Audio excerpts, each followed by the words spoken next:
Usually you get the wind or some wildlife, but that night it was like the world just held its breath. Around midnight, I stepped out of my tent to check the perimeter. It was cloudy as heck, basically pitch black, and I shone my headlamp toward the tree line about 50 yards out, scanning the area, ready to go and pee, and that's when I saw something. Just a glimpse, but it was a face, perfectly white and stark against the dark bark of a tree. It didn't look like a mask, it almost looked like bone.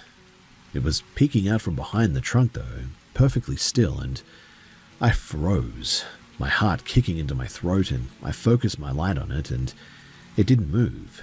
It just sat there, staring, if you can call it that, with features that looked flattened and really wrong. Then, in the split second that I blinked, it was gone. I think it ducked behind the tree. I didn't go any closer, though. I didn't even check to see if it was a person. I just grabbed my gear, and I didn't have the guts to hike out in the dark, so I huddled in my tent until the first hint of grey light, gripping my knife like it was actually going to do something. As soon as there was enough light to see the trail, though, I packed up and I moved quickly. I was about 3 miles into the hike back to the trailhead too when I felt it. That prickling sensation on the back of your neck when you feel like somebody's watching you. I stopped and looked back, but there was nothing. But for the next 6 hours, every time that I stopped for water or to adjust my pack or whatever, I would see it again. I would hear things moving around me. I think that I saw something at one point too, a flash of white behind a ridge, a patch of pale color darting behind a boulder a few hundred yards off the path. It felt like I was being herded almost, and my pulse was redlining the entire time, and I didn't take a single break after that. I didn't eat, I didn't drink. I just put one foot in front of the other, listening to the crunch of my own boots, trying to ignore the snapping of the twigs that were happening all around me at different times. When I finally hit the trailhead too, I didn't look back. I practically threw myself into my car, locked the doors instantly, and drove until I was back in the city, where I downed a couple of pints. I haven't been back to the Highlands since then, and quite honestly, I'm not making any plans to ever return there again.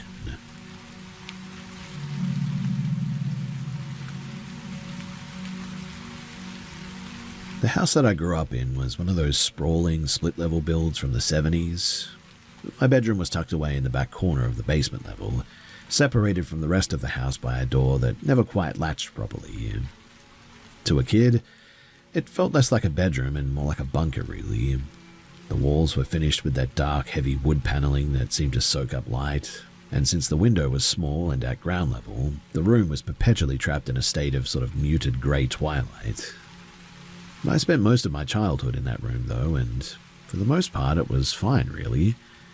But there were nights, the ones where the house felt particularly hollowed out by the wind, where the air in that space would just sort of, I don't know, feel strange. I remember one specific night in the late 90s, too. I was about 14, laying in bed, staring at the knots in the wood paneling that looked uncomfortably like eyes. We all do that, right? But it must have been about 3:30 in the morning, the kind of hour where the silence of the house stops being peaceful and starts feeling a little bit creepy. I was just sort of laying there in the pitch dark when the clicking started. It wasn't a mechanical sound exactly. It was sort of like somebody snapping their fingers. It started at the foot of my bed, low to the floorboards. I didn't move. I stayed rigid, my hands tucked tight under my pillow, my entire body literally locking up in a way that felt almost involuntary. The sound was deliberate too, and it moved up the left side of the bed, slow and steady and precisely. When it stopped, it was right next to my head too. Then I felt a subtle sickening depression in the mattress. It was a slow weight, the way that a person leans over someone sleeping, testing the springs a little bit. Then there was this sharp, rattling, inhaling sound, followed by a long whistling exhale that smelled terrible. The breath was so close to me too that it sort of moved my hair on my temple a little bit. My heart was absolutely racing, but strangely, I didn't scream. I didn't call for my parents, too. I just laid there, eyes wide open, waiting for the weight to shift. I then whispered, "Who are you?" into the darkness. There was no answer, but the weight on the mattress pushed down harder, and the whistling breath quickened. It became sort of frantic and shallow and jagged, and it almost seemed like it was trying to match my own breathing. I took a sharp, gasping breath, and a split second later, the thing in the room inhaled too.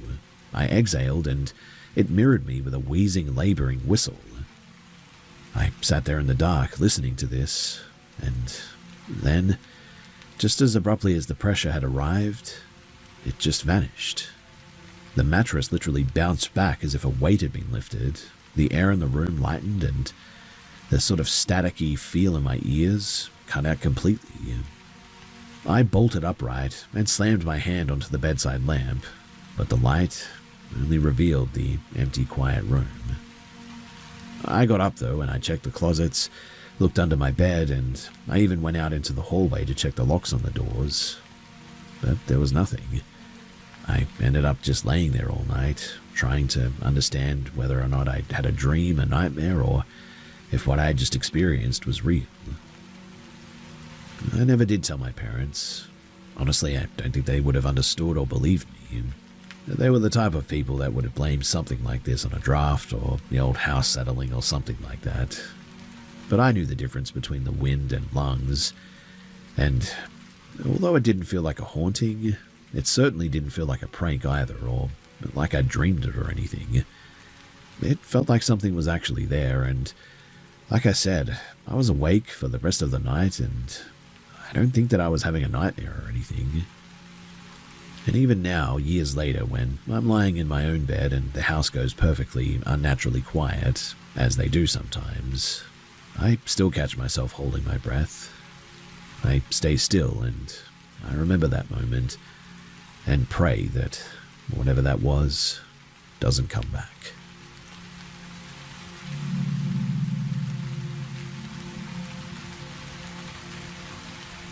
I really don't know how else to put this, but I think I've been living with something that doesn't want me here.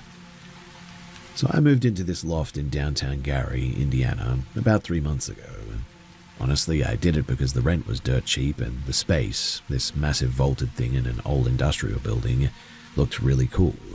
Lots of exposed brick, iron beams, all that sort of stuff. It looked like the kind of place that had a real history too, which I thought was really cool. Now, I'm a pretty rational guy. I work in data and I believe in what I can see and measure. I figured that ghosts were just for movies and people who watch too much cable TV, but Gary is a bit of a weird place. It's a city that feels like it's still grieving a little bit. The buildings here, they just hold on to stuff, I think. And about 2 weeks ago, after I moved in, things started getting a bit weird. At first, it was just small stuff too, like I'd lose my keys, only to find them sitting right in the middle of my kitchen table where I'd already checked 3 times before. My front door, which I am obsessive about locking, would be standing wide open when I got home from work. I started telling myself that I was just a scatterbrain, or maybe the old lock was faulty or something.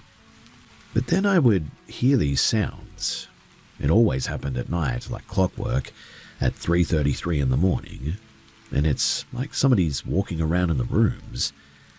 Not a house settling creak or anything like that too. It's direct impact, like somebody's stomping around on the other side of the wall. The air in the place started feeling heavy too, like the pressure was dropping right inside of my apartment. In fact, it reminds me of when you're in a plane and you're sort of coming down to land. It makes your ears pop and you get this weird taste in your mouth too. And it's not just creepy, it's beginning to become malicious almost. It feels like there's something in the room with me that isn't just watching but waiting for me to crack or something. I finally got fed up with it last week too. I started knocking on the drywall in my closet, convinced that I'd find a leak or some sort of loose insulation causing the sound. But instead I found a hollow spot in the studs. I noticed that I could actually move some of the drywall away and Tucked into the shadows was this small beat-up wooden box. The lid was carved with these jagged interlocking symbols that I don't know what they are, but it definitely looks sort of occultish or something. Inside was a silver pocket watch that looked like it had been squished by like a hydraulic press. But the second that my fingers brushed that box, the whole loft just went completely dead silent. It was so eerie too, and I got goosebumps instantly. There was no traffic, no wind, no hum of the fridge, just the whole place was like in a bubble of silence. And then the smell hit me. It smelled like decay and rotting eggs, and it was horrendous.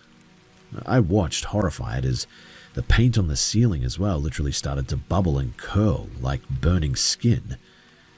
I didn't try to pry or talk to it, because I realized in that moment that whatever this is, it isn't just a ghost. I mean, I've heard stories about ghosts, and this feels way worse than that. I grabbed the box though, shoved it into a fireproof document bag, and wrapped that thing in so much duct tape that it looked like a silver brick in the end. I'm sitting in my car in a motel parking lot right now, about 10 miles outside of Gary, and I haven't slept in like 30 hours, I think. I really don't know what to do about all this. I mean, like I said, I've never really believed in any of this stuff, and so I have no idea what to do about it. It's part of the reason why I'm here. Do you guys have any idea as to what this could be? And, if so, what can I do about it? My lease doesn't run out for some time yet, and I really don't want to break it, so yeah, do I just live with a demon, or is there something that I can do about it?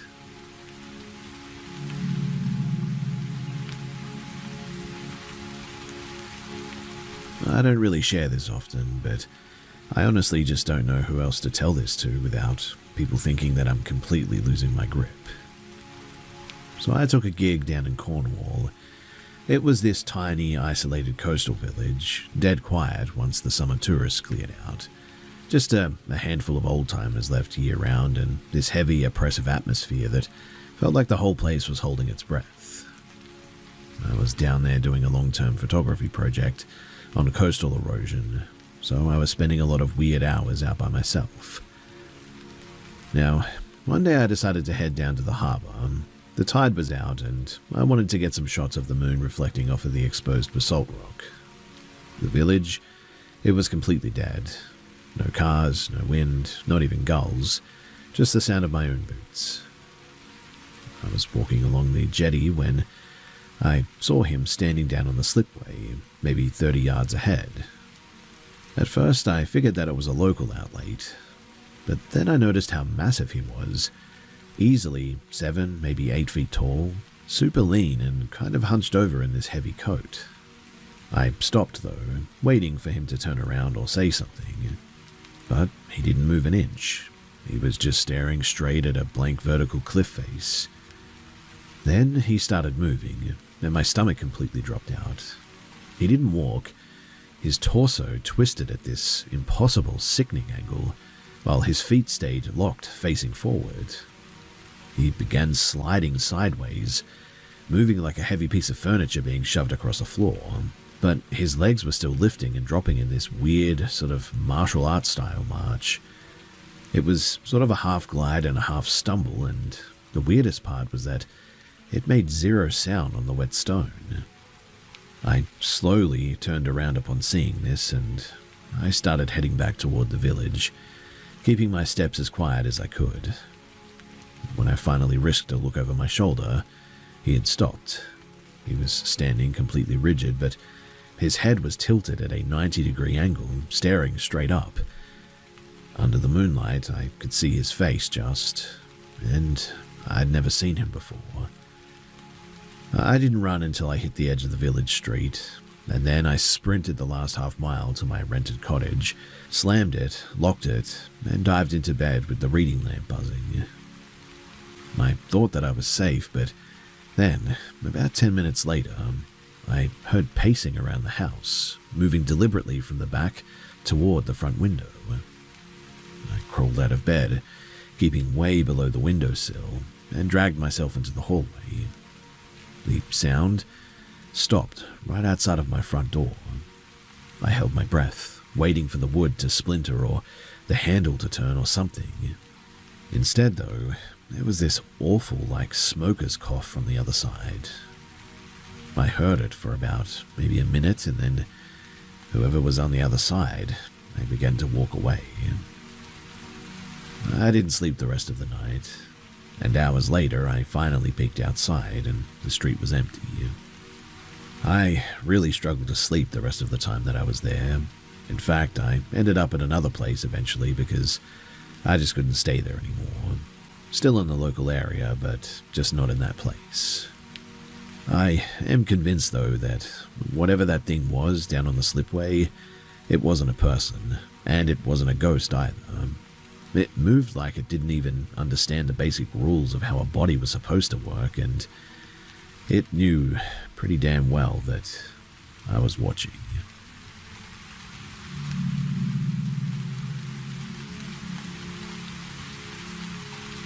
I've been living in this rented house on the outskirts for about 8 months now. It's a 1940s bungalow, the kind with the thick, stubborn crown molding and floorboards that groan if you even breathe on them. I'm a night shift nurse, so my internal clock is a bit of a wreck, and I spend a lot of time alone in the quiet hours when the rest of the world is dead to the light. Now, 3 weeks ago, I was sitting in the kitchen around 4 in the morning, waiting for a pot of coffee to brew. The house was completely still when, from the hallway leading to the guest room, I heard the distinctive sound of a heavy heel striking the wood. Not a shuffle, but a deliberate weighted step. Then another one. I didn't reach for my phone immediately. I sat there, my hands wrapped around a cold mug, listening. The footsteps stopped right at the threshold of the kitchen, and I looked up expecting to see my roommate, but the doorway was empty. Then the refrigerator, which hadn't run in 20 minutes, suddenly clicked and kicked into a cycle so loud that it made the floorboards rattle. Now, I've dealt with weird noises since I moved into this place. Door swinging shut, the hallway lights flickering even after I replaced the wiring. It's an old house and I've learned to sort of tune it out, but this felt different. It felt like something had shifted its weight from one foot to another, just inches away from me. Last Sunday, I had my sister over to help me paint the spare room as well.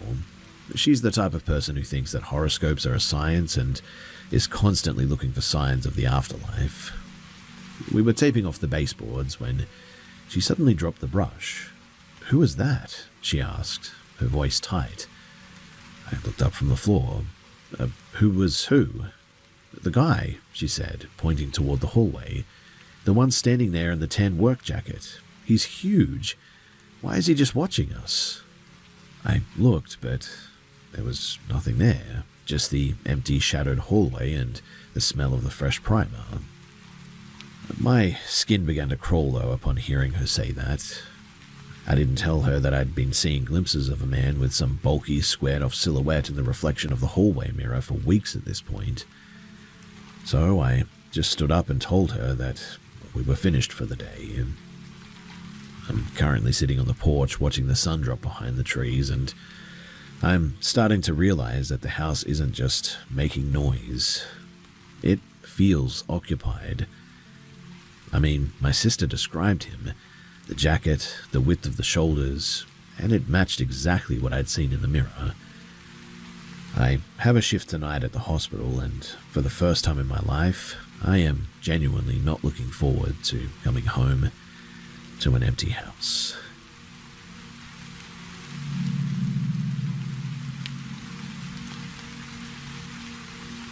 So I grew up in a pretty drafty, split-level house in a suburban lot. My parents were always working, so I spent a lot of afternoons alone reading in the living room or staring out at the woods behind our fence. I never really felt lonely, though even when the house was dead silent, there always was a bit of a weight to the air, a subtle, constant pressure, like standing next to a humming power station maybe.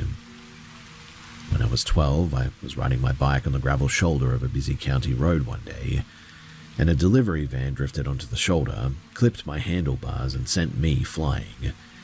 I remember the sound of the metal tearing and the rush of the air before I hit the road, and then I blacked out. When I woke up, I was laying face up in the grass, 20 feet from where the bike was mangled. But I didn't have a scratch on me, not even a bruise. I stood up, confused, and felt a sort of weird static-charged sensation, like my skin was vibrating at a high frequency. I didn't think much of it as well, until last month, that is. You see, I'm 26 now, living in a studio apartment in Chicago, and my younger brother has been staying with me while he looked for work. Things were fine for the first 2 weeks, but then he started losing his temper over, well, really nothing. He'd blame me for his failures, get aggressive, and eventually just sort of storm out. He was in a particularly bad, dark mood one day as well, shouting at me about money. He backed me into the corner of the kitchen, his face inches from mine, looking like he was about to swing, and I was terrified, not for my own safety, but because of the sheer concentrated anger radiating off of him. Then the air in the kitchen suddenly just, well, for a lack of a better term, thickened. It felt like the room had been pressurized. I couldn't move. It wasn't that I was scared, it was that my muscles literally wouldn't obey me. Then I felt 2 massive solid points of pressure on my shoulders, like a heavy coat being draped over me. It forced me to stand perfectly straight, rooting me to the spot. My brother suddenly stopped mid-sentence. He looked at the space right behind my head, his expression shifting from rage to pure confusion. He took a sort of staggered step back, tripped over his own feet, and literally bolted out the front door without grabbing his keys. I must have stayed in that spot for nearly an hour, too. The pressure on my shoulders didn't go away until I finally walked to my bedroom and sat on the edge of the bed. The house is quiet now, but that humming, it's back. It's a low resonant frequency that makes the water in my glass ripple a little bit sometimes. Sometimes, too, when I'm standing in a crowded grocery store or walking through a park, I feel that same vibration. It follows me like a shadow that has actual mass to it. It doesn't like people, too, and it really doesn't seem to like crowds.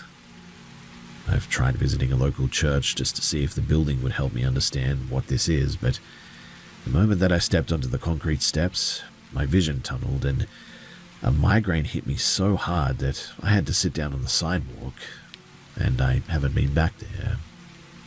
I don't know if this thing is my protector or a jailer or if I'm just going crazy, but it just occupies the space around me and it doesn't seem to have any intention of leaving. I think I'm sort of getting used to it now a bit too. The way the hair on my arm stands up whenever someone with a heavy negative presence walks too close to me. It doesn't feel human, and I don't know if it's a ghost or not, but it feels a bit like an anchor, I guess. And I'm starting to think that I've been tethered to it for, well, quite a long time.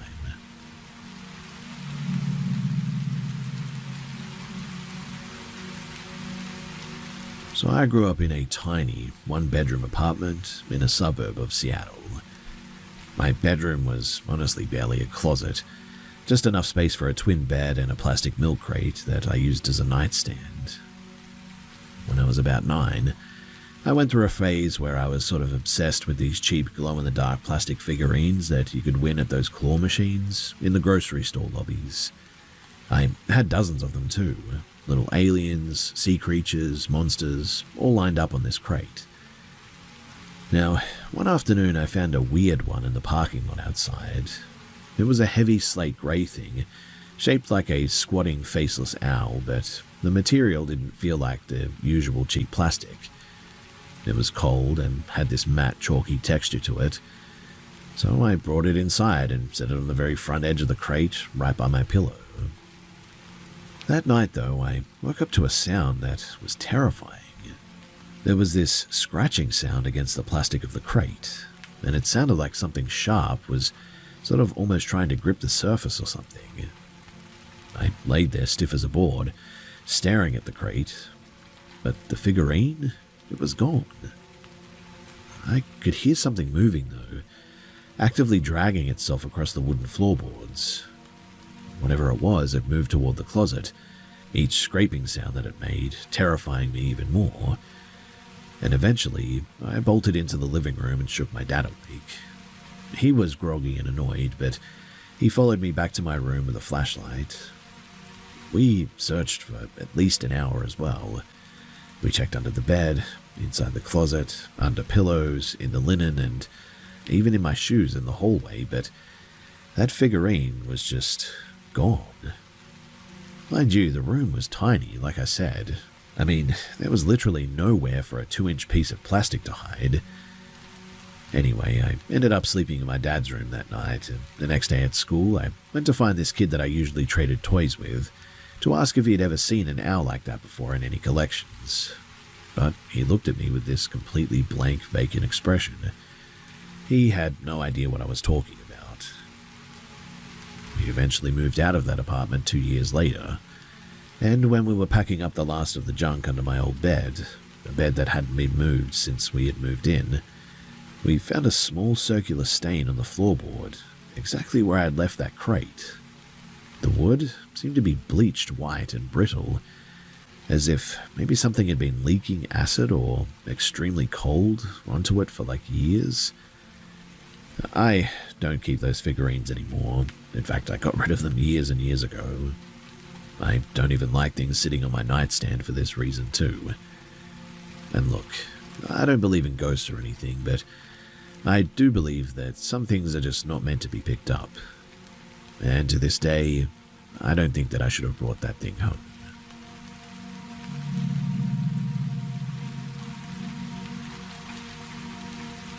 So I moved into a high-rise apartment a few years back.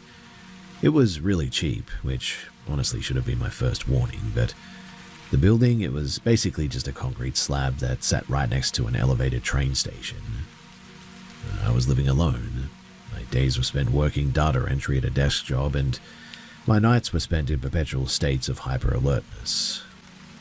It started small, like I'd be in the kitchen making tea, and I'd hear someone clear their throat in the living room. I'd walk in, but the space would be empty, just the trains passing by outside from time to time. The real shift happened, though, in March, when I was lying in bed, always with the overhead light on, because the shadows in that place seemed to move independently of the furniture, when I noticed the closet door in the corner of my eye. It was slightly ajar, but I knew that I'd shut it before I got into bed. I watched, breath held, as the door literally swung open another inch, guided by, well, nothing but a soft, steady pulling force. I didn't move. I couldn't. I watched as a literal hand just manifested from the darkness, grabbed the edge of the door, and it wasn't human.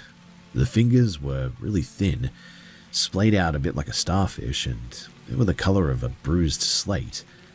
They didn't have nails, just flat hardened tips that pressed into the wood. I instantly pulled the covers up upon seeing that. My eyes began to water, and I stared at the ceiling under those covers until dawn. That was just the start of it too. For months, whatever this thing was, it stayed in that closet. And then it started moving closer. I would wake up and I would see something hovering over the foot of my bed, a tall, spindly shape that looked like it was made of static. I couldn't perceive a face or anything. It just sort of watched me, though, I think, its body sort of pulsing with static. I tried to ignore it. I told myself that I was just having sleep deprivation, or the way that the streetlights filtered through the blinds was causing this or something. But then I started hearing voices too. My dad, he died years ago, but I would hear him standing in the hallway, calling my name in a voice that sounded like it was coming through a broken radio. It would garble the syllables a bit, turning my own name into a sound that was similar to like grinding rocks. Last week, though, it finally touched me. So, I was sitting on my couch when I felt a pressure on my hair.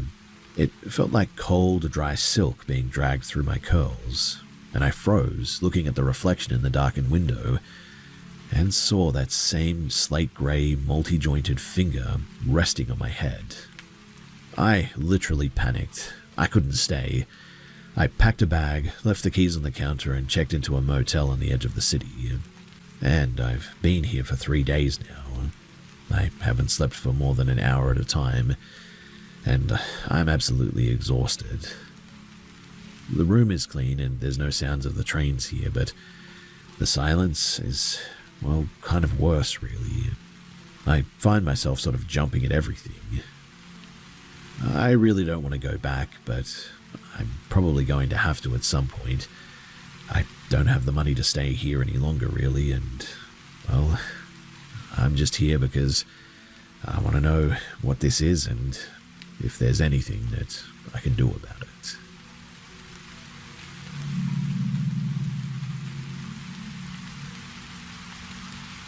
So I recently moved into a pretty drafty third-floor walk-up in Portland last October.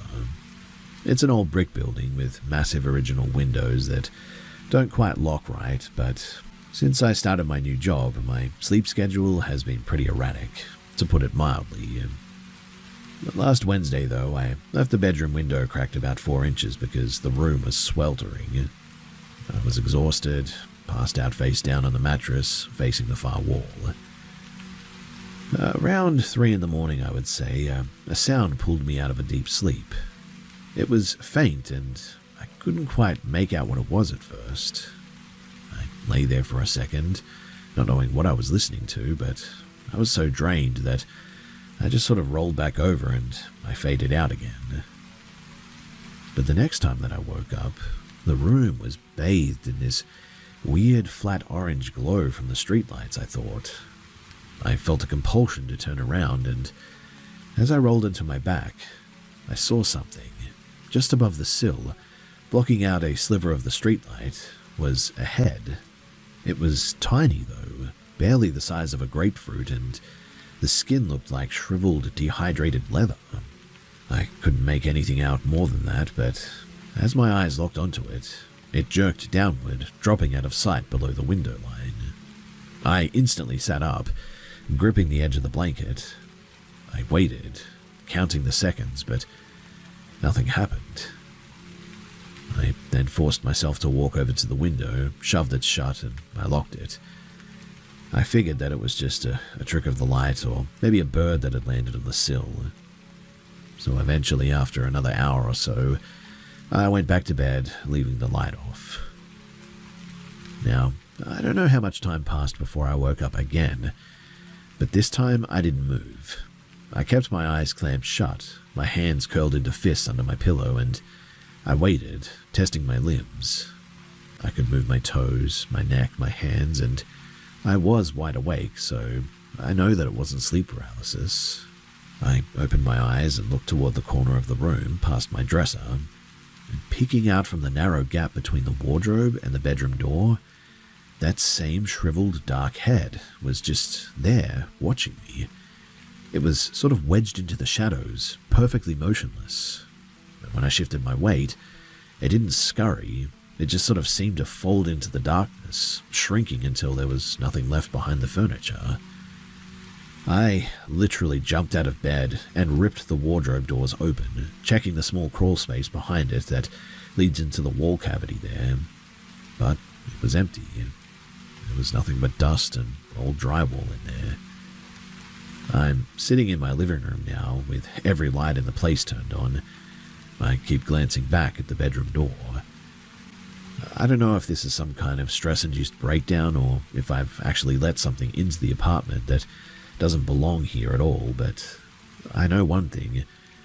I'm not going back into that room tonight, or perhaps ever really. In fact, I think I'm going to go and stay with a friend for at least a few days.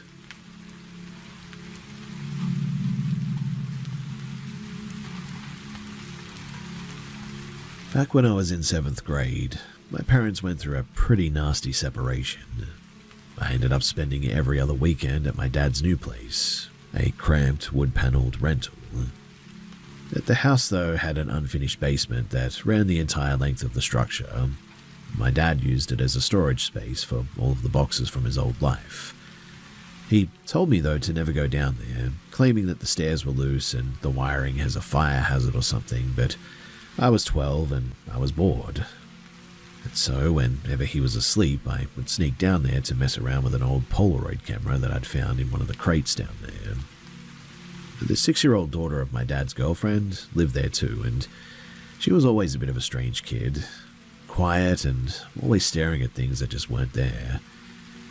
She spent hours sitting at the top of the basement stairs, for instance, whispering to the darkness, claiming that she was talking to a tall brother who lived behind the furnace. One Tuesday at around 5 in the morning, I was sitting in the living room trying to keep quiet so that I wouldn't wake anyone up. I was looking through the photos that I'd snapped in the basement the night before. I had a clear shot of the work table, the concrete floor, and the narrow coal chute in the far corner. And in the developed photo, standing directly behind the workbench, was a man. He was wearing clothes that looked like they were from the 20s, a heavy wool coat and a flat cap. His face was tilted away from the lens, but his hand was resting on the workbench. I stared at the image until my vision blurred. I looked up and saw the little girl standing in the hallway watching me. She didn't look scared. She pointed a small, steady finger toward the basement door and said, "He's cold. You shouldn't have turned the light on." And that was the night that the knocking officially started. It wasn't on the front door. It was coming from inside the walls of my bedroom. It was a frantic tapping that traveled all around the baseboards and up to the ceiling, mimicking the sound of somebody walking on the joist above my head. But there was no attic up there, just a steep pitched roof with no crawl space. I couldn't really sleep anymore because every time that I closed my eyes, I heard that same clicking sound, like fingernails dragging across the wood. But one night, though, I worked up the courage to shove my dresser against the basement door. And when I woke up the next morning, the dresser, it had been moved back 3 feet at least, leaving deep jagged gouges in the hardwood floor that I was in a lot of trouble for. I never touched the Polaroid camera after that ever again. I didn't even pack it away. I left it sitting on the coffee table when my mum finally came to pick me up for good. I don't ask people about their kids' imaginary friends anymore. Some things are certainly a product of an active imagination, but I'm convinced now more than ever that that isn't always the case.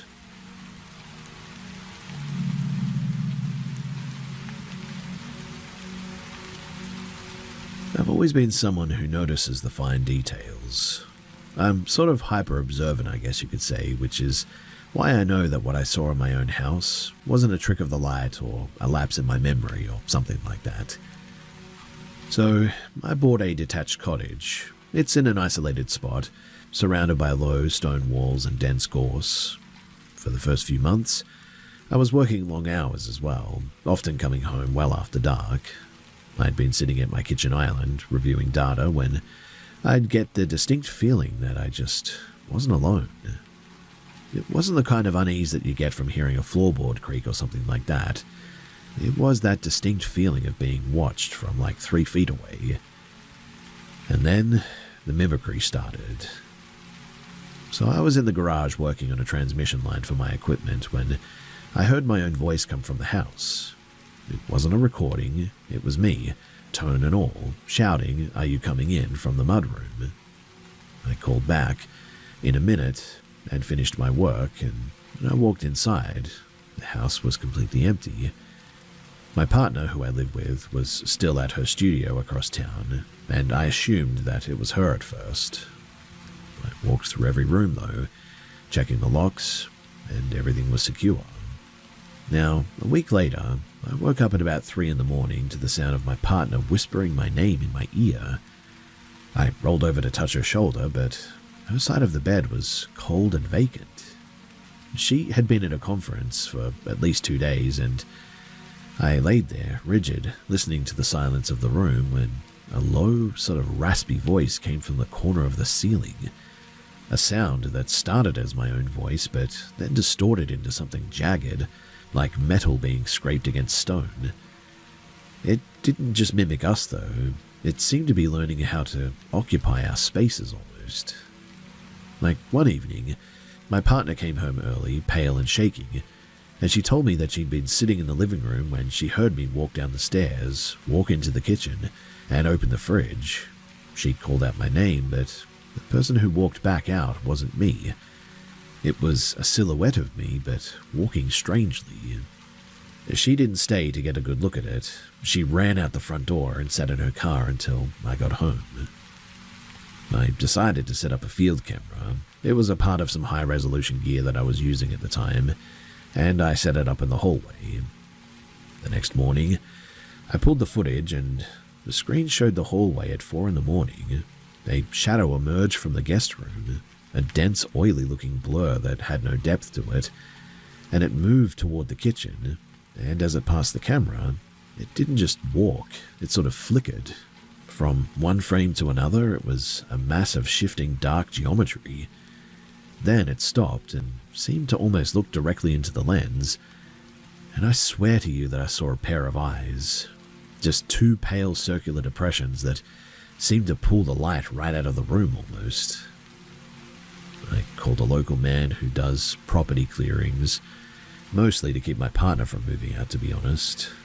He spent an hour walking the perimeter, not with incense or prayers, but with a thermal scanner. He looked at me too, dead seriously, and told me to just get rid of the house. He said that the ground wasn't right, that the cottage was built on a seam in the rock that didn't hold energy but invited it to bleed through. I haven't gone back since then too. We're currently renting in the city, but the habit of checking the place before I go to sleep is something I just cannot shake anymore. I'm thankful that nothing has happened since we've moved here, but still, I really don't know what to do with that old place. Do you guys think that I should just sell it and get rid of it? Is it even ethical to do so, or should I try to do something about this? What do you guys think?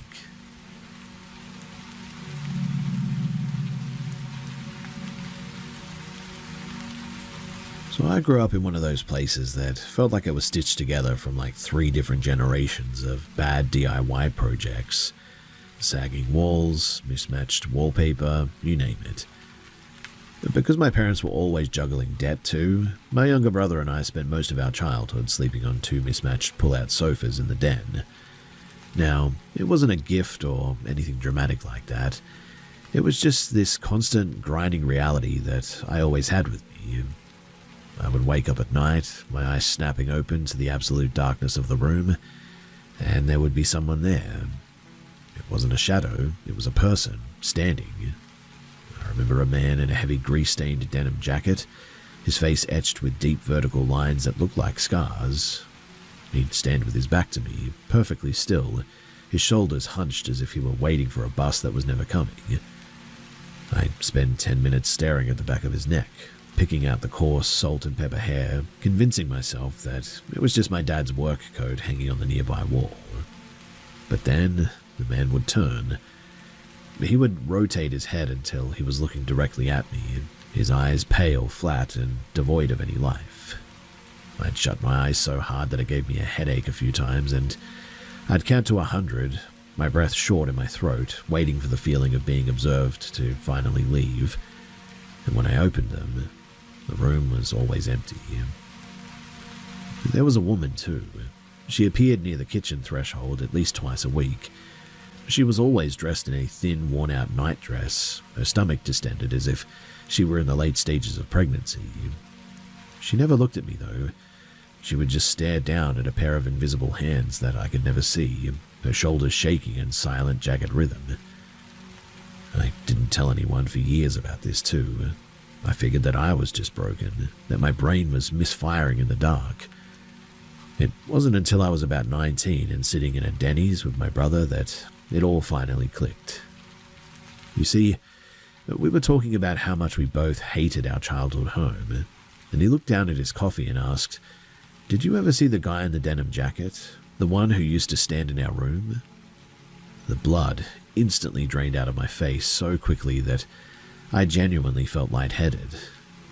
He looked up, his eyes searching mine, and said, "And the woman? She was always crying, right? She looked like she was losing a baby or something." We didn't finish the coffee. We sat in the parking lot in silence for probably 15 minutes, terrified to say any more, as if saying the words out loud would somehow anchor those things into reality for us. We're both in our mid-20s now and living in different states. I have a normal life and even a family now, but I still have trouble sleeping in the dark sometimes. In fact, I keep a lamp on my nightstand for this reason. I guess I'm still worried that if I let the room get too dim, that I'll wake up at night like I used to and see something standing there, waiting for me to turn my head.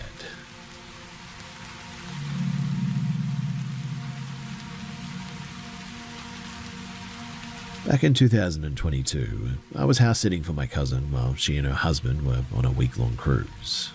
It was an older building, thin floors, original brass hardware, and it wasn't too bad. I was 19 at the time, and the place felt way too big for just me and their 2 rescued greyhounds.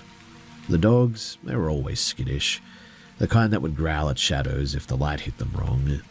But they were pretty good company, I suppose, usually huddled together at the foot of the master bed.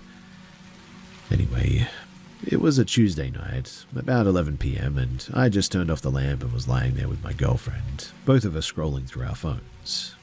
The bedroom door was shut to stop the dogs from wandering into the hallway, and the sound, it started as just these dull thuds, like somebody hitting the door, but then it escalated.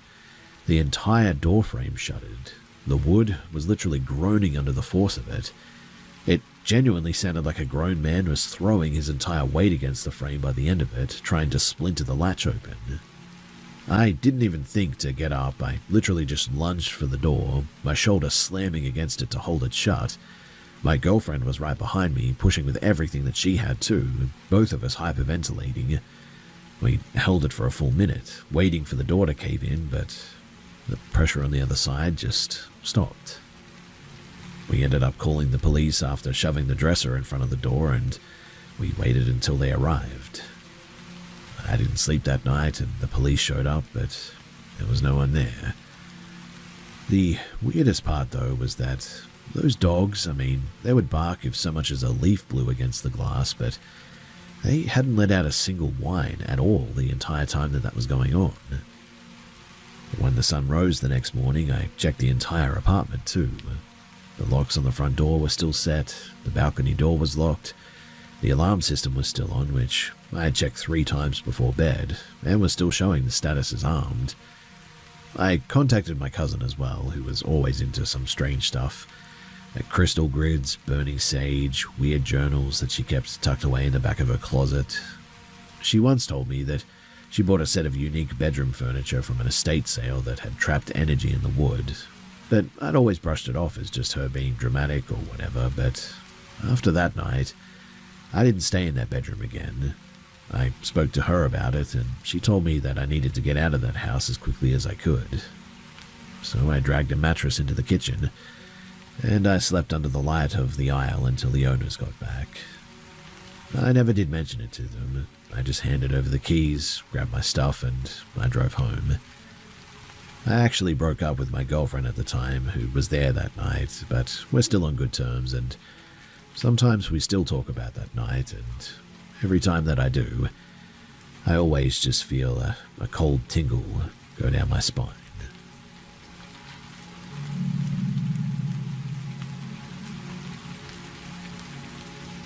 I grew up in a sprawling cedar shingle farmhouse that had been in my family for like 4 generations at this point. The property was isolated too, miles of dense pine forest on 3 sides and jagged rocky creeks on the 4th. But because my parents were always working as well, I spent an unhealthy amount of time alone. But the house, it had a bit of a peculiar layout. It was built into the side of a steep incline, meaning that the back half of the lower floor was partially sort of buried against the earth, leaving it perpetually damp and dark. My bedroom was down there too. It was a windowless, concrete-walled space that stayed ice cold even in the middle of July. When I was about 16, I had a friend named Sarah staying over.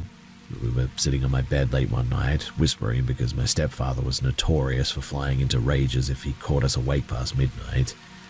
The house, though, was a total dead zone for cell service, so the only place that you could get a signal was by crawling through a narrow gap between the bed and the rear wall, right near the utility closet.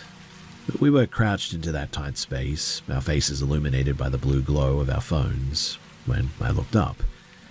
The utility closet door was slightly ajar, and standing in the darkness inside was something, or someone. I think it was a man who was over 6 feet tall, and he wasn't moving. He was just standing there, silhouetted against the dim light filtering in from the hallway.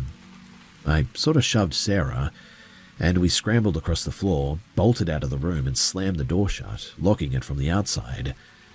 I was absolutely panicking at that point, that sharp, sickening adrenaline spiking that makes your vision sort of grey out at the edges. A few seconds later, I saw a sliver of light appear under the door. My stepfather had finally gotten home. I turned to Sarah, trembling, and said, "He's home." She looked at me, her face pale, and whispered, "That wasn't him. That person was way too tall." My stepfather was like 5'8". We stayed there for hours, just not knowing what to do, but eventually we went back to bed and we went to sleep. That wasn't the only time that the house felt wrong, too. I mean, I spent years staring into the long, narrow hallway that connected my room to the kitchen, and because of the way that the floorboards had settled there was barely 2 inches of clearance between the doorway and the frame. Yet, night after night, I would see movement, a shape leaning out from the kitchen, seemingly trying to sort of look into my room.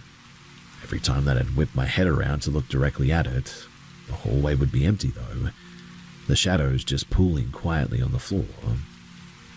I told myself that it must just be like me seeing things in my peripheral vision or whatever, but the sensation of being like tracked was really heavy, way too heavy to be a hallucination. The last thing that happened though before I left for college, it still doesn't sit right with me. I was cooking dinner alone, watching my rescue terrier, Buster. He was a brave, stubborn dog who never even flinched at thunder or fireworks. But that evening, he stopped eating. He backed into the corner of the kitchen, his hackles raised so high that they looked like a ridge of wire, and he let out a growl toward the front door. He wasn't just barking, too. He was rigid, his paws locked in place as if he were guarding me from something that only he could see. I grabbed my phone to record him, but the screen glitched, flashing black and white, and the touch response died. I then began to taste something like blood in the air, and I felt a sudden violent drop in the temperature. Buster and I ended up running out of there, and, well, we didn't go back in there until my parents got home. I left for college about 2 months later, and I never looked back. My parents divorced shortly afterward, and the house was sold off to some developers. I sometimes wonder, though, if that figure is still around that place or not, waiting for somebody else to look at it from the corner of their eye like I used to.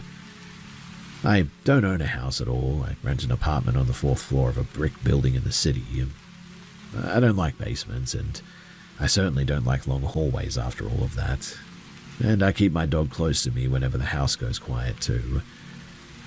I will never forget those days, and those nights too, for as long as I live.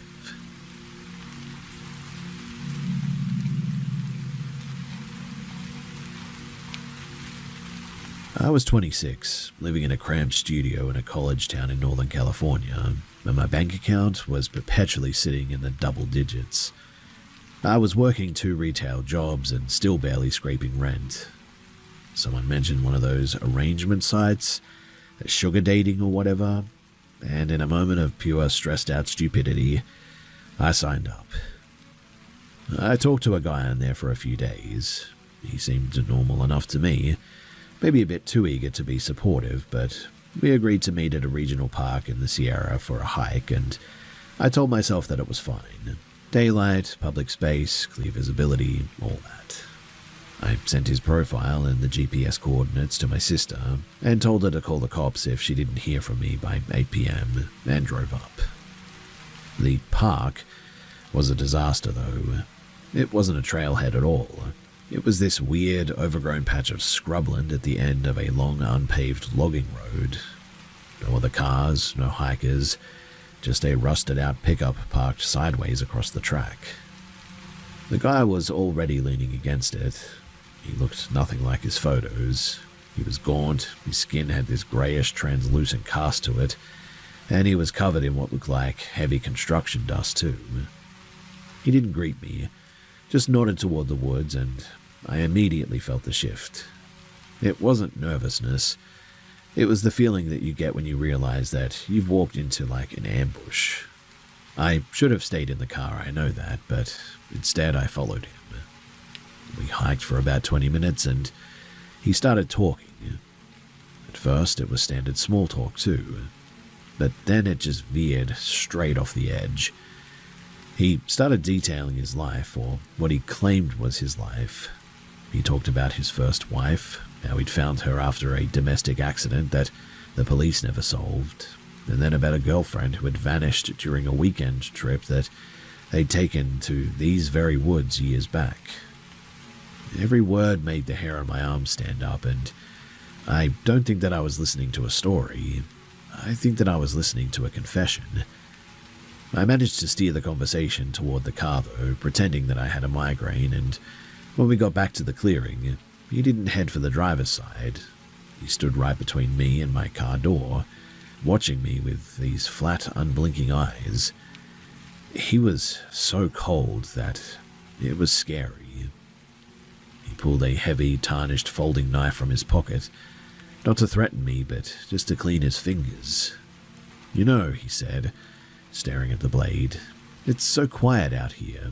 You can scream for an hour and nobody's going to hear a thing." My phone was in my pocket.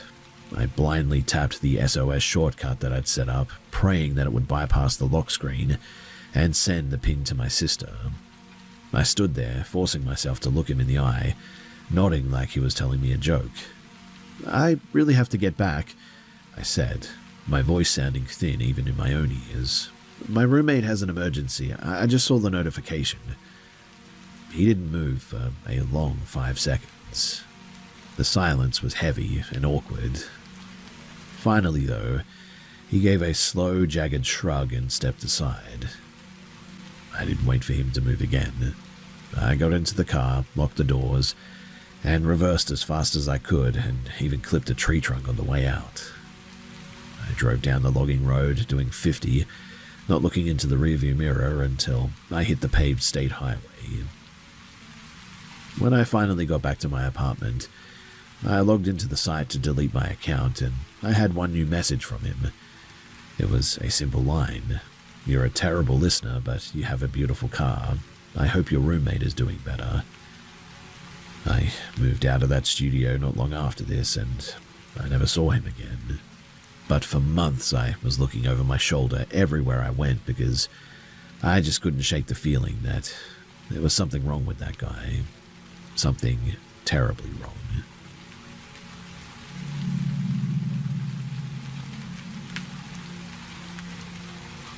I was about 9 years old, and my family used to drive out every other weekend to stay at my uncle's place in a tiny town in rural Kentucky.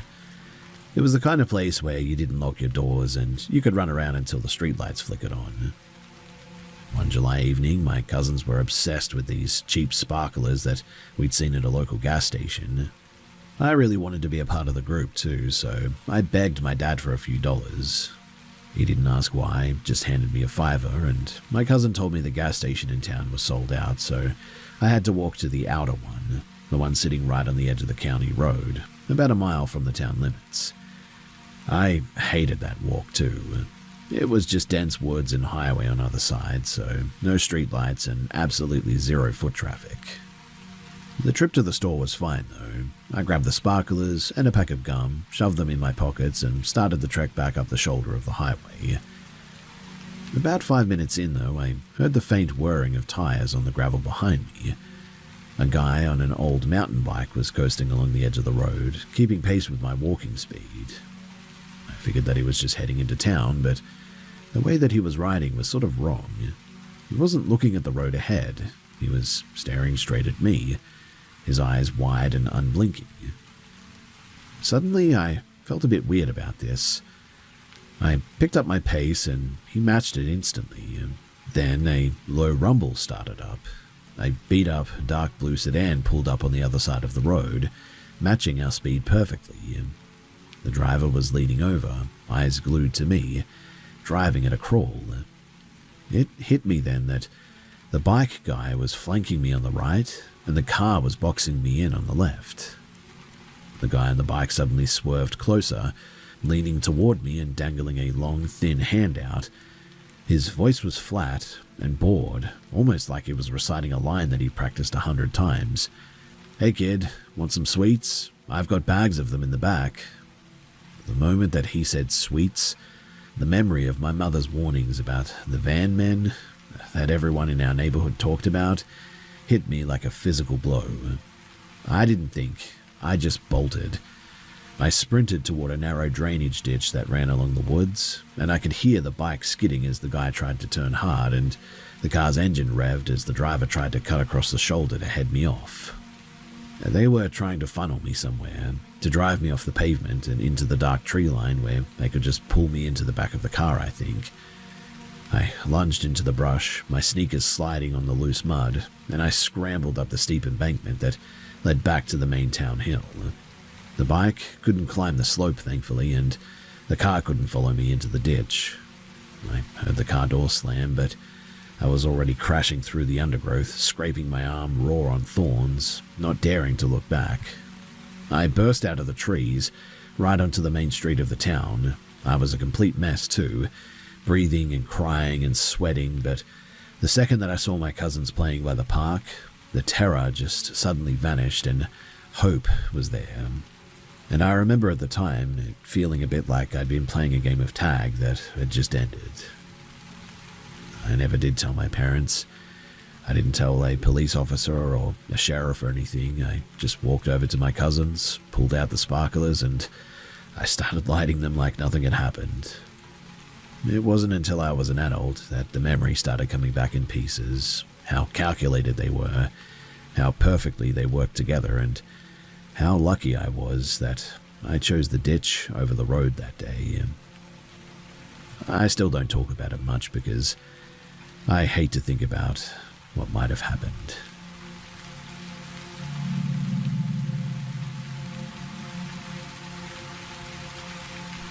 A few years ago, I took a temporary contract job in a remote, high-desert town in eastern Utah. I was staying in a pretty small, converted shipping container turned into a studio apartment. It was perched on the edge of a private ranch, about 3 miles from the nearest paved road. Because the canyon was so deep and far from the grid, the silence at night wasn't just quiet, it was heavy, like a physical weight pressing against the corrugated metal walls. I was a heavy sleeper, but one night at 2 a.m, the vibration of the door slammed me awake. It wasn't a casual knock. It was 3 thunderous, deliberate booms that made the entire container shiver on its cinder block foundation. My heart immediately hit my throat. I sat bolt upright, staring at the door. Right on the other side of the metal, I then heard a voice. It sounded exactly like the ranch owner calling my name, telling me to open and come outside right now. There was no sound of a truck idling, though. No gravel crunching and no footsteps on the wooden porch. It was just absolute vacuum silence surrounding the metallic thudding still ringing in my ears. I sat there for a long minute, paralyzed. I eventually crept to the window near the door and peered through the blinds. When I did, there was nobody there. The yard was void of black sagebrush and moonlight, and I tried calling the ranch owner's cell number 3 times, but it went straight to dead air voicemail. I was sort of spiraling, to be honest, so I dialed a colleague who had lived in the county for like 20 years at this point. When I whispered what had happened, the line went dead silent. The way that he hesitated wasn't dismissive too. It was cautious, almost fearful. He told me that he knew exactly where that container sat. He'd spent years hiking the canyon passes with local ranchers who worked the deep sections of the Bureau of Land Management Territory or something like that. And he said that most of the weird noises in the canyon were just wind or coyotes, but he'd met men who had lived on the land their entire lives, people who didn't really rattle easily, who refused to hike those specific ridges after sunset. He told me point blank that I needed to stop talking about it, don't mention it by name, and get out of the container by sunrise. He didn't have to explain what he meant. I heard the whispers about the ones who walk in the region, entities that could mimic voices and lure people into the dark. I didn't sleep a wink that night. At dawn, I walked up to the main house and I asked the owner if they'd come by my place at 2 a.m. to get me.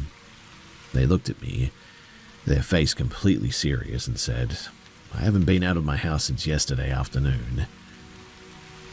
When I told them about the knocking and the mimicry, they didn't laugh too.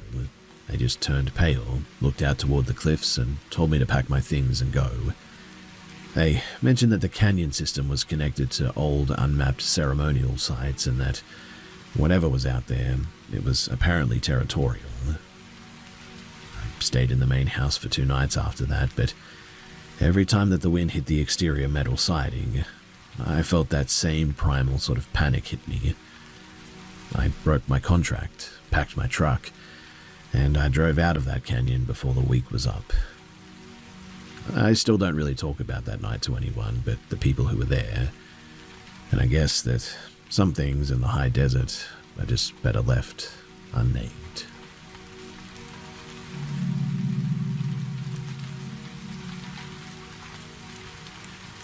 Back in the winter of 2021, I was subletting a room in a drafty old apartment complex in St. Paul, Minnesota. The building was one of those sort of sprawling brick U-shaped things with a central courtyard that nobody ever used because the heating vents in the hallways rattled like chains all the time. My bedroom window faced the inner courtyard, which was usually pitch black once the sun set down at like 4:30. I'd been there for about 3 months at this point, and for the most part, it was just the usual city noises. Distant sirens, the muffled bass of somebody's stereo sometimes, that sort of thing. Anyway, one Tuesday at around 1 a.m, I was sitting up in bed reading when I heard a sort of thumping against the brickwork of the courtyard wall. It sounded like somebody throwing a ball against the wall or something. But then there was a pause. Then it was there again, but higher up, like whatever it was had sort of drifted and shifted its weight a bit. I pulled back the curtain an inch. The courtyard was a well of shadows, but the motion sensor light near the emergency exit flickered on for a moment. And that's when I noticed a figure was pressed against the brick, but 12 feet off the ground. It wasn't climbing with like a ladder or anything like that. It sort of looked like it was stuck there. Its limbs, or whatever they were, splayed out in a way that sort of defied gravity. It was wearing dark, nondescript clothing that looked like it had been soaked in oil or something. I didn't yell. I couldn't, because I was sort of paralyzed. I just watched it, as this thing peeled itself off the wall. It didn't fall, though. It drifted downward, its movements segmented and jagged. When it reached the ground, it didn't leave tracks. It just sort of stood there, facing my window. But the weirdest thing is that it didn't really have a face. Where the features should have been, there was just a smooth, pale depression in the skin, almost like a plastic mask that had been melted. I dove away from the window and crawled into my closet, pulling the door shut. I sat there in the dark with my phone, my hand shaking so hard that I dropped it twice trying to dial 911.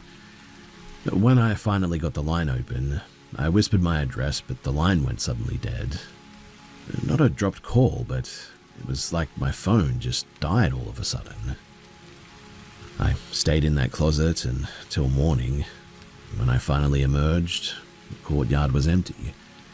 There were no footprints, no marks on the brick, just the frozen, lifeless quiet of a Minnesota morning. I moved out soon after this. I didn't tell the building manager why. I just told him that the heating was too inconsistent. I never went back for my security deposit too, and I never walked past that building again. I've lived in 3 different cities since then too, and since then I have a strict rule. I never rent a ground floor apartment if I can help it, and I don't ever look out the window if I hear something hitting the exterior walls. I still don't know what that thing was, but I'll never forget it.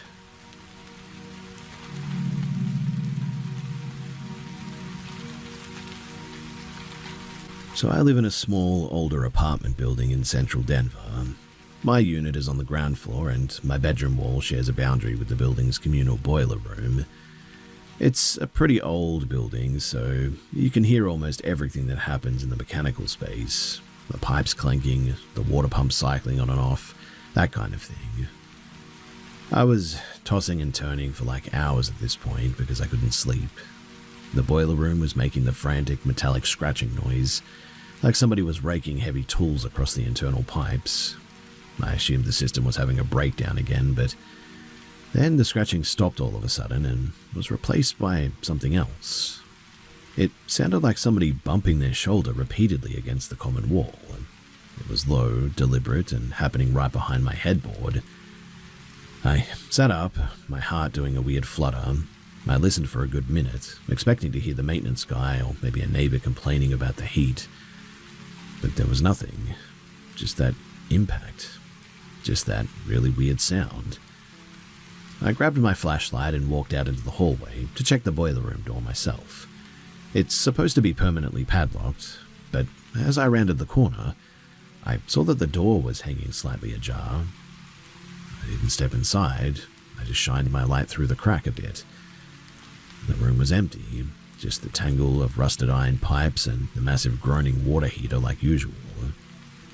But sitting on the concrete floor, right where the pipework met the wall that backed onto my bedroom, was a pile of small silver screws. It looked like they'd been unscrewed from the wall plate that covers the electrical access panel, my unit's primary junction box. My stomach turned a bit at seeing that. I realized that something was wrong. Someone hadn't been fixing the boiler. They seemed to be trying to bypass the electrical line that controlled the smart lock on my front door, maybe. I slammed the boiler room door shut.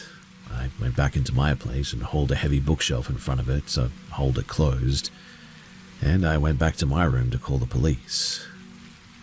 By the time that they had arrived, maybe 10 minutes later, the boiler room was locked solid again.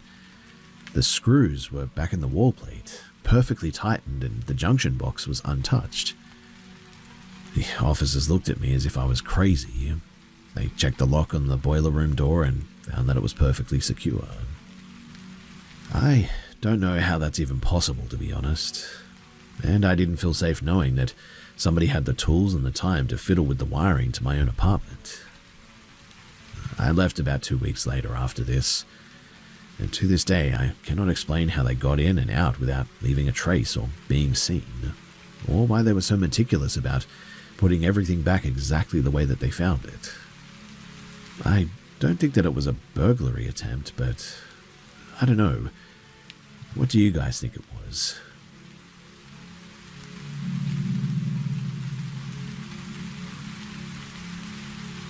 So I was house sitting for a friend in a third-floor walk-up in Chicago last November. My friend's toddler was napping in the bedroom, and I was in the kitchen fixing a sandwich when the buzzer for the front entry went off. I didn't think too much of it, probably a delivery person or something. I didn't bother with the intercom, just walked to the apartment door and looked through the peephole. There was a guy standing in the hallway, maybe in his 60s I would guess. He was wearing a heavy mustard-colored wool coat that looked about 3 sizes too big for him. He wasn't looking at the door, though. He was staring directly at the ceiling, his mouth pulled back into a wide, stiff grin that didn't reach his eyes. His arms were hanging straight at his sides, but his fingers were twitching, curling and uncurling against his thighs. I felt the air in the hall seemed to suck the heat out of the space around me. I didn't say anything, just backed away from the door. I waited. He didn't knock. He just stood there for a full minute, that dead-eyed grin fixed on the light fixture above the door. Then, without a sound, he just turned and walked toward the stairs.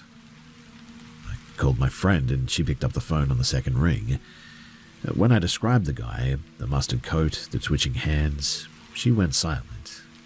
She told me to lock the door and the chain and to stay away from the windows. She said that she had had a guy like that show up at her office downtown earlier that day, apparently, and he had just stood in the lobby staring at the receptionist doing the exact same twitching motion with his fingers. He hadn't said a word to anyone, just stood there for 3 hours until security escorted him out. I stayed on the floor of the hallway with the lights off, watching the sliver of space under the apartment door. About 10 minutes later, I heard somebody's boots on the stairs again. He didn't stop at the apartment this time, though. He kept going up to the 4th floor, and I heard the door to the roof access creak open. It's an old door that sticks and screams on its hinges. You can tell it's that door from a mile away. And then, silence. I called the police, but by the time that they got there, the roof was empty. No footprints, no mustard coat, nothing. The officer checked the roof access, but the door was locked from the inside, just like it had been all along. I never did finish that house-sitting gig in the end. I packed my bag while the cops were still in the hallway and went straight to a hotel. I don't know who he was or what he wanted, but the look on his face, that absolute hollow emptiness, is something that I still see when I'm trying to fall asleep sometimes. It wasn't a person trying to get in or anything. It felt like he was marking the place almost, waiting for someone to be foolish enough to, perhaps, open the door.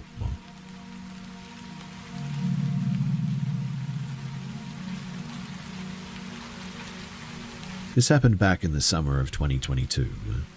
I was driving home from a late-night shift at a restaurant in suburban Ohio. It was pretty early in the morning, and I had taken a shortcut, a narrow 2-lane road that winds through a stretch of unlit cornfields. It's the kind of route where your headlights are the only thing separating you from the ditch, and I was cruising along at maybe 45 miles per hour when a bicycle wheel caught the edge of my beam. It was lying in the middle of the road, bent at a really weird angle. I literally slammed on the brakes, gravel spraying everywhere as the car skidded to a halt. And my first thought was that it must have been a hit and run. So I stopped the engine and stepped out. "Hello?" I called out. Nothing but the sound of crickets. I walked toward the bike, but then I heard something. Somebody wheezing coming from the cornrows about maybe 10 feet away. A teenager, maybe 16 or 17, stumbled out of the stalks. He was wearing a dark hoodie and sweatpants. He was trembling so hard that his teeth were actually chattering, and he kept looking over his shoulder into the blackness of the field. He didn't look at me. He was just staring at the road behind me. "You have to go," he whispered. His voice was raw, like he'd been screaming for hours. It didn't like the bike, and it broke it. I started to reach for my phone to call for some help, but he lunged forward and grabbed my wrist. His skin was freezing, like he'd been submerged in ice water. "No phones," he hissed. "It hears the signal. It's already close." I pulled my arm back, my skin crawling at the sensation. I looked at the bike, then back at him. "Hey, listen, you're safe now. Just come to the car and we'll get you to a hospital." He didn't move. He just pointed at the corn. I squinted, trying to pierce through the darkness. I saw something shift. Not a person, but like a ripple in the stalks, like a massive animal moving through the rows. Whatever it was tall enough to brush the tops of the corn, about 7 feet off the ground, I would say. "It's not a person," the kid whispered, finally looking at me. His eyes were so bloodshot, pupils blown out to the size of dimes. "It's been following me since the creek." I didn't wait. I didn't care about the bike or the explanation. I shoved the kid toward the passenger door, threw myself into the driver's seat, and peeled out of there, spinning the tires on the gravel. I drove for 10 miles without saying a word, the kid staring out of the back window the entire time. Eventually, after all of his complaining, I dropped him off at a gas station that had a security camera and 24/7 staff, figuring that he'd be safe there, and I told them to call the police or some emergency services or something. I never did get his name, and he never thanked me either. He just hopped out, walked into the store, and vanished behind the chip aisle. I went home that day, and I was so confused and just traumatized by the whole thing that I didn't really sleep for about 2 days. I've gone back to that road a couple of times since then, mostly out of a sort of morbid curiosity, I guess you could say, but I never do actually stop. I don't drive that route anymore at night, and I keep thinking about what that kid said, about it not liking the bike and how it knew when I was trying to use my phone. I don't know. Maybe the kid was hallucinating, and maybe he just needed help, and maybe there was somebody out there in the stalks, but whatever the case, I'm just really glad that I got out of there with that kid when I did.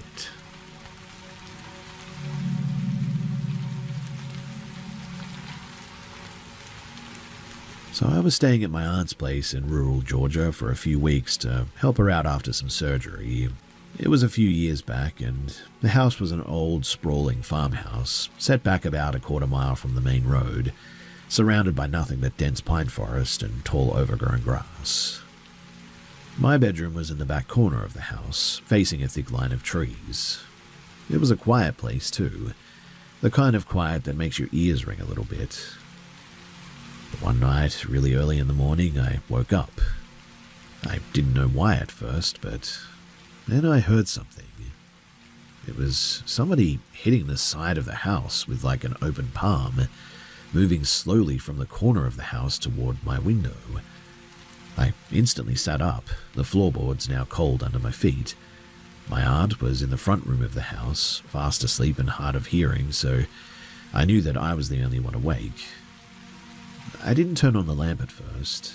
Instead, I crept to the window and peeled the curtain back just a fraction. I then noticed that the motion sensor light on the back porch, it had been unscrewed. The bulb was dangling by a few threads of copper wire, and in the moonlight, I saw him. He was hunched over, pressing his face directly against the glass, his hand splayed against the frame. He was wearing some kind of heavy industrial gear that looked slick and dark, and it looked like he'd been crawling through wet mud, maybe. I didn't say anything. I just sort of fell backward, my heel catching on the rug, and scrambled toward the door. I ran into the living room and shook my aunt awake. She was groggy, confused, but she saw the look on my face and reached for the heavy iron poker that she kept on the hearth. Before we could even move, the back door, which I had locked myself at 11 o'clock, began to really vibrate. Somebody was shaking on it and pounding on it so hard, clearly trying to get in, that I am genuinely shocked that that thing held. My aunt, though, didn't hesitate. She grabbed the landline and dialed 911, her voice tight and steady. I stood in the hallway with the poker staring at the door, not knowing what to do. The glass pane in the center of the door began to spiderweb, long cracks blooming outward from the center of the impact. This guy was now going to town on the safety glass. He was inside within seconds, but the door, it didn't just open, it literally splintered everywhere. He didn't look like a person at first. He was gaunt, his skin pulled so tight over his cheekbones that it looked like it would rip. He was holding a sharpened crowbar, though, and when he saw us, the two of us standing in the hallway, he didn't charge. He just sort of stood there, swaying slightly, and started to hum. I don't know what this guy was doing, but he looked like a complete junkie. My aunt leveled the phone at him, then threw the heavy brass lamp from the end table. It hit him square in the shoulder and he dropped the crowbar. He didn't even flinch though. He just kept humming, his eyes locked onto mine with a kind of hungry, detached curiosity that made my skin feel like it was crawling off of my body. We didn't wait to see what he would do next though. We bolted for the front door and straight into the woods. We stayed there too, huddled in the damp brush, listening to him moving through the house and doing whatever he was doing. Mind you, he never did steal anything. Instead, he was throwing things.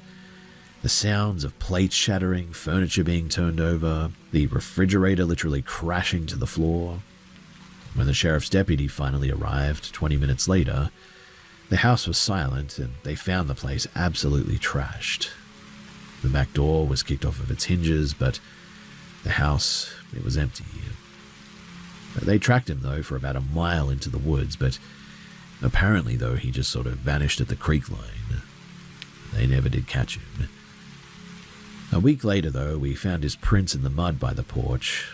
He'd been wearing boots with no tread, apparently, completely smooth soles.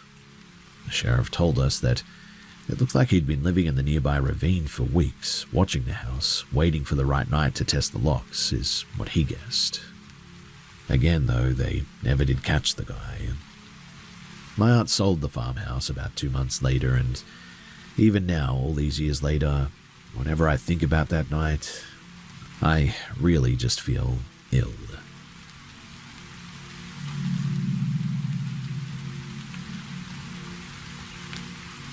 In the late summer of 2025, I was working as a seasonal fire lookout in a remote part of the country.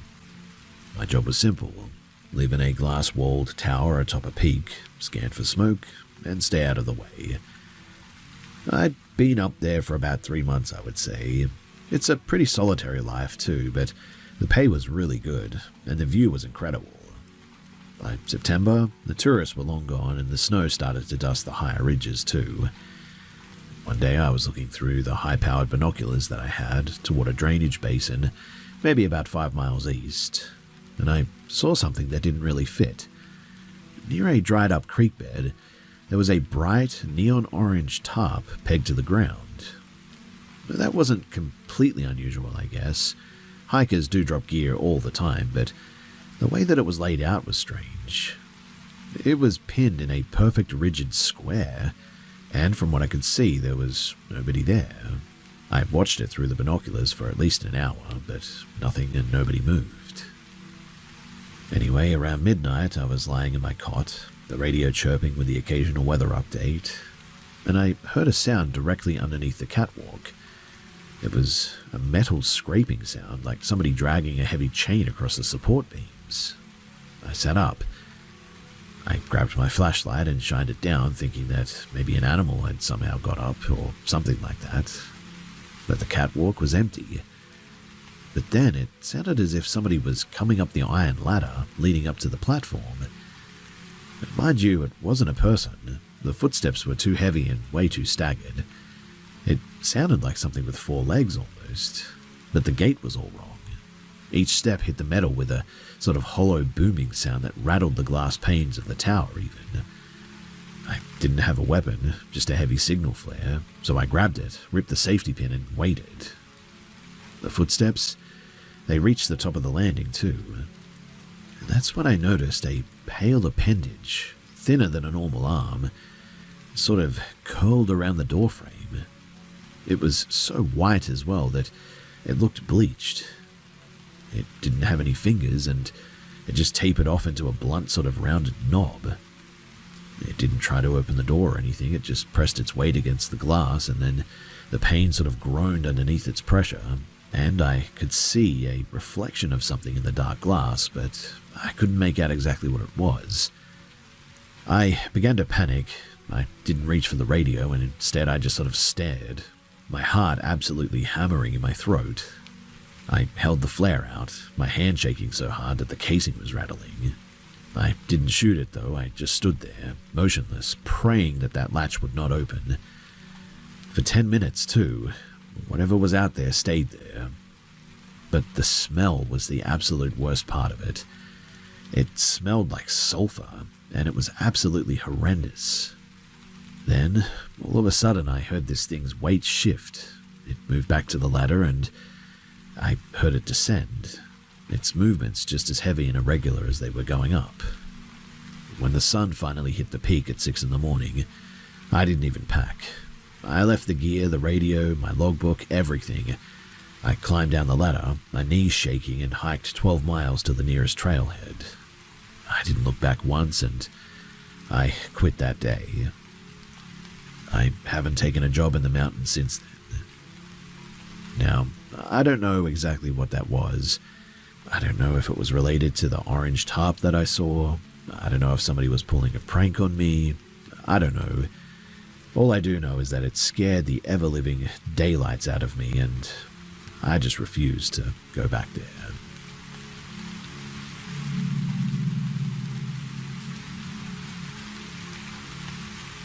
So I was working a temporary gig setting up displays for a trade show in a massive convention center in downtown Seattle. The facility is a labyrinth of interconnected wings and basement-level loading docks that never really see the light of day. It was 1 in the morning, and the main event was starting soon, so the floor was littered with half-unpacked crates and piles of cardboard just everywhere. I'd been working for 14 hours straight by this point, and finally I had a break, so I headed to one of the older industrial-style bathrooms near the service elevator. The place, though, was absolutely huge. White tile from floor to ceiling, harsh fluorescent lights that hummed, and about 20 stalls that hadn't been updated since like the 80s at least.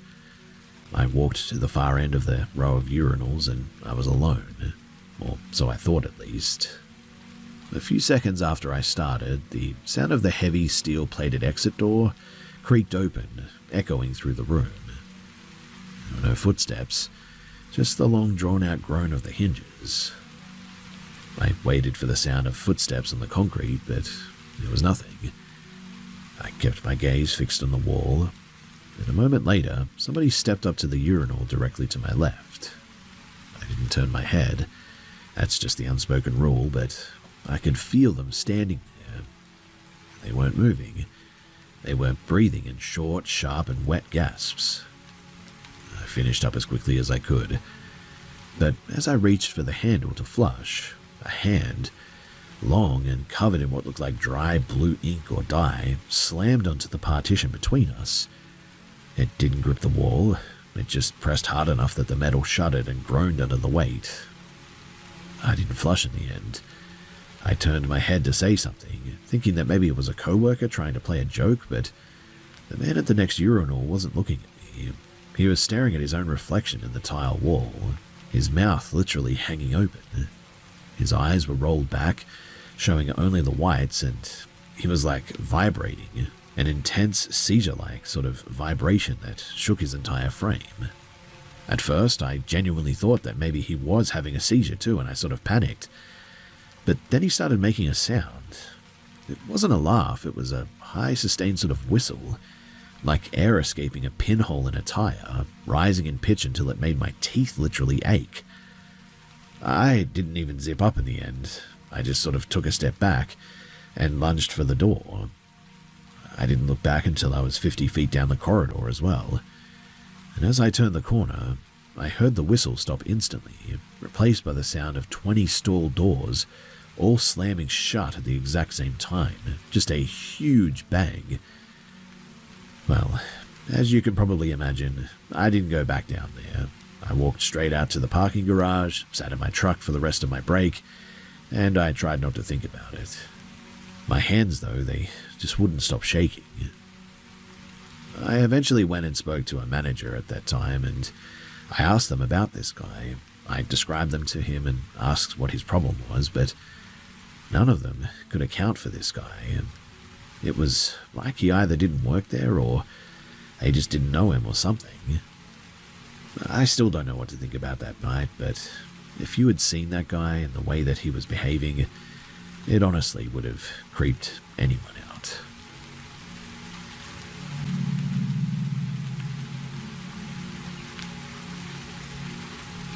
2 Tuesdays ago, I was holed up in a tiny rented attic room in a Victorian-era house in Portland. It must have been around 2 in the morning, and I was trying to finish a massive freelance design project. The room was so hot too, and so I had the window cracked open about 2 inches, just enough to catch a breeze from the alleyway below. The neighborhood is pretty dense, old houses packed tight, with narrow walkways between them.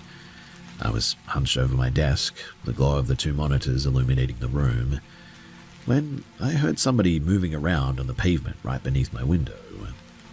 I leaned back, thinking that maybe it was just a neighbor coming home late or something. I didn't look down at first, I just sort of listened. It was the sound of a bike, maybe, and the bike stopped, and then the sound of a heavy metallic object, maybe a tool bag or something, hit the concrete. I stood up and moved to the edge of the window. I kept my head back, peeking through the curtain. Down in the alley below, a person in a heavy hooded rain slicker was standing perfectly still. They weren't looking at the houses. They were holding a flashlight, but they weren't using the beam to see. They were holding the light against their own chest, clicking it on and off in rapid, uneven bursts. It almost looked like they were signaling someone, but the alley was empty. Anyway, after a minute, they stopped and they turned the flashlight off, reached into their pocket and pulled out a long, thin, rod-looking thing.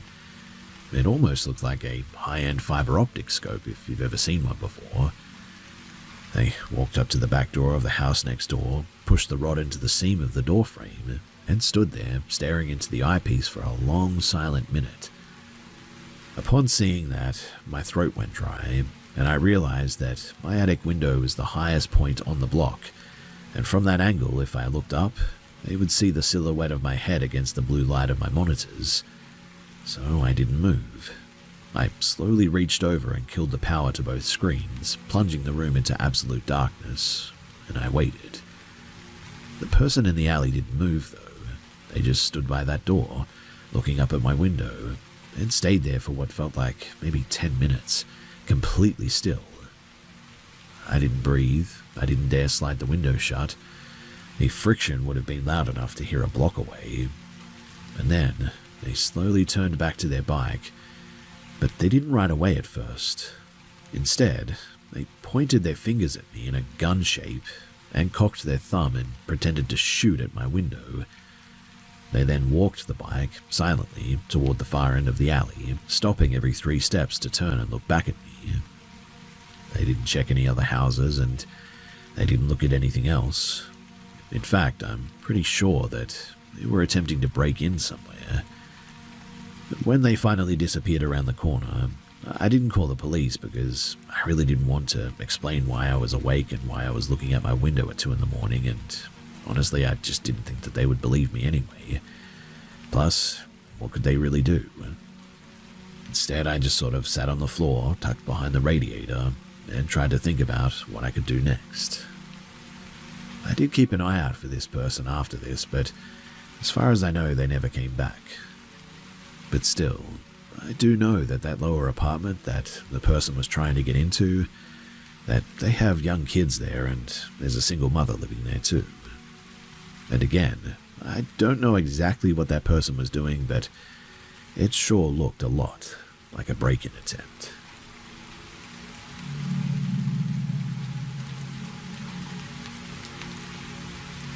I grew up in a town in northern Vermont where the winters are long enough to make people sort of lose their grip on reality a little bit. I moved away to Boston, though, about 5 years ago for work, and I don't really go back there very much. My brother, though, who still lives in that town, he called me 3 nights ago. He was shaking. I could hear it in his voice. He told me that he'd been at a hardware store on the edge of town and that apparently he saw me standing in the aisle looking at paint samples. He said that he didn't think twice about it, just walked up and slapped me on the shoulder. The person turned around and it was me. My face, my build, the exact faded denim jacket that I used to wear back when I was still living there, but the person didn't recognize him. He said the guy sort of looked at him with an expression of pure blank hostility, said, "You've got the wrong person," and then just walked away.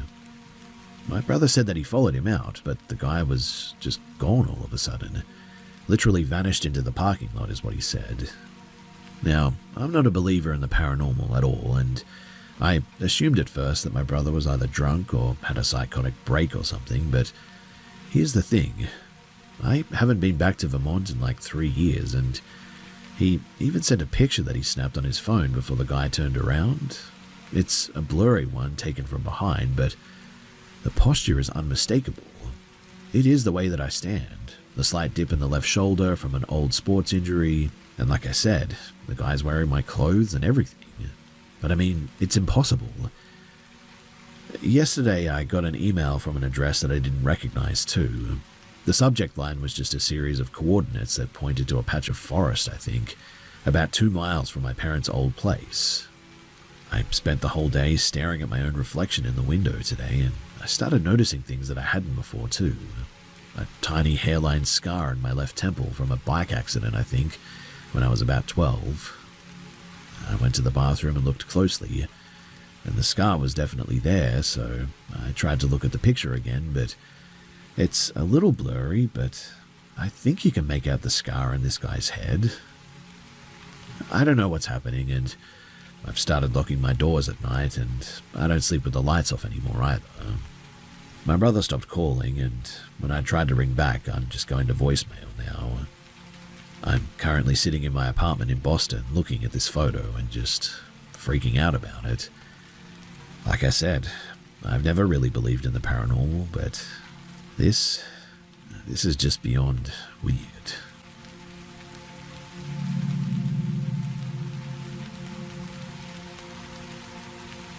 In the summer of 2012, I decided that I'd had enough of all the noise.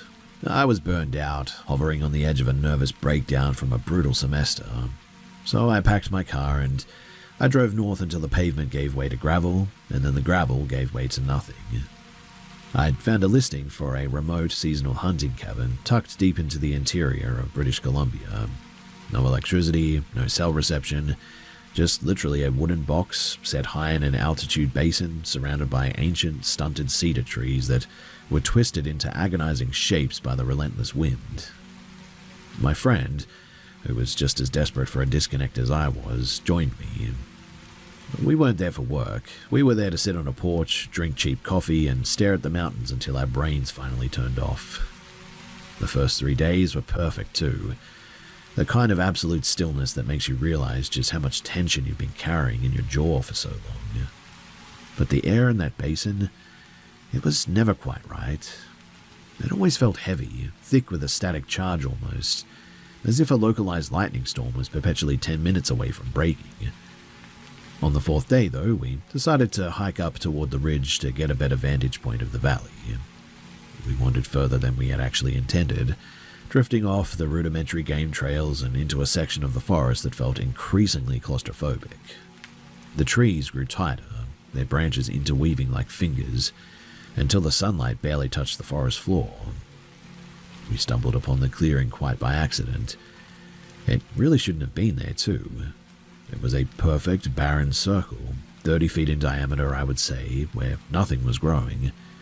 And I mean, it wasn't just cleared, it looked sterile. In the center stood a single massive stone cairn as well. This wasn't the kind of haphazard pile that a hiker builds to mark a trail to. It was a huge spiral of slate, stacked with a precision that you couldn't have slipped a blade of grass between the layers. I felt at the moment, though, that we stepped into the periphery of that circle. A weird feeling, like the sound of a high-voltage transformer almost, vibrating in the back of my skull. My friend, he didn't say anything, though, but he certainly stopped walking, taking a moment to catch his breath. He grabbed my arm all of a sudden, his fingers digging in hard enough to bruise me almost. "Do you hear that?" he whispered. I didn't answer because I was too busy watching the light. It didn't get dark, but it sort of changed quality, I would say. The vibrant green of the moss, the deep brown of the earth, it all just sort of bled away all of a sudden. Between the cairn and the tree line, the air began to fray a little bit too. It looked like a shimmer of heat rising off of a hot road on a 100-degree day, but It wasn't concreted in a distinct upright shape or anything. As we watched, though, paralyzed, the shimmer sort of hardened. Now, it wasn't human, but it certainly looked like human geometry almost. Tall but slender, with joints that seemed sort of hinged the wrong way, folding inward at the elbows and the knees. It was entirely translucent, though, like a pane of glass shaped into a man, catching the light in a way that hurt the eyes to track it. And it hovered 6 inches above the rocky ground, defying gravity. And if you've ever seen those videos online where people catch like a predator-like sort of camouflage thing moving through the forest, that's pretty much exactly what this looked like. It didn't look at us, though. It was sort of rotating slowly, clicking through angles almost like a broken stop-motion puppet. There was a stutter and then a motion and then another one, and every time it snapped to a new position, there was this sort of chiming sound almost, echoing around the basin. My friend, he didn't make a sound. He just dropped his pack and started walking backward toward the forest. His gait was stiff and his eyes were fixed on this thing the whole time. But the break in the silence was immediate. The figure's head, if that's what you can call it, snapped toward us with a violent, jarring pop, like a dry branch breaking. The humming in my head suddenly spiked, and I felt this sharp pain in the back of my skull. I didn't wait to see if it would move toward us or anything. I scrambled up, shoved my friend toward the tree line, and we just ran. We didn't look for the trail, and we tore through the dense brush, branches whipping our faces and tearing our clothes the whole way back, driven by a complete primal terror that had my nervous system on fire. We didn't stop until we hit the cabin too, our lungs burning, and when we got back, we locked everything and we sat there looking at the windows for hours. We didn't talk much about what we had seen, though. I think we were too afraid to put it into words, really, but we certainly acknowledged that it was real. We packed our things in the dark that evening, my hands shaking so hard that I could barely buckle my bags, and we hiked the 10 miles back to the trailhead just before dark hit. I never did go back there, and I never told anyone about this for a really long time. 2 years later, though, I was talking to some people online about this, trying to get some answers from some people who apparently know about all this stuff, and anyway, about 20 minutes into the conversation, one of the guys told me that apparently there had been reports of a glass man in that sector going back decades. He said that crews who had been out there, that they would leave within a week because people who stayed in that basin too long came back fundamentally altered, is what he said. Apparently there's all sorts of stories from that region too. People with stories of missing time, people seeing things, all sorts of stuff. I wasn't exactly satisfied with that answer, so I spent a lot of years trying to research this place and the glass man and all this sort of stuff. Hence my comments earlier about the YouTube videos and the predator thing, but to this day, I still haven't found much beyond those videos. I don't know what it was, and every now and then my friend and I still talk about it, although both of us have not come any closer to understanding exactly what it is.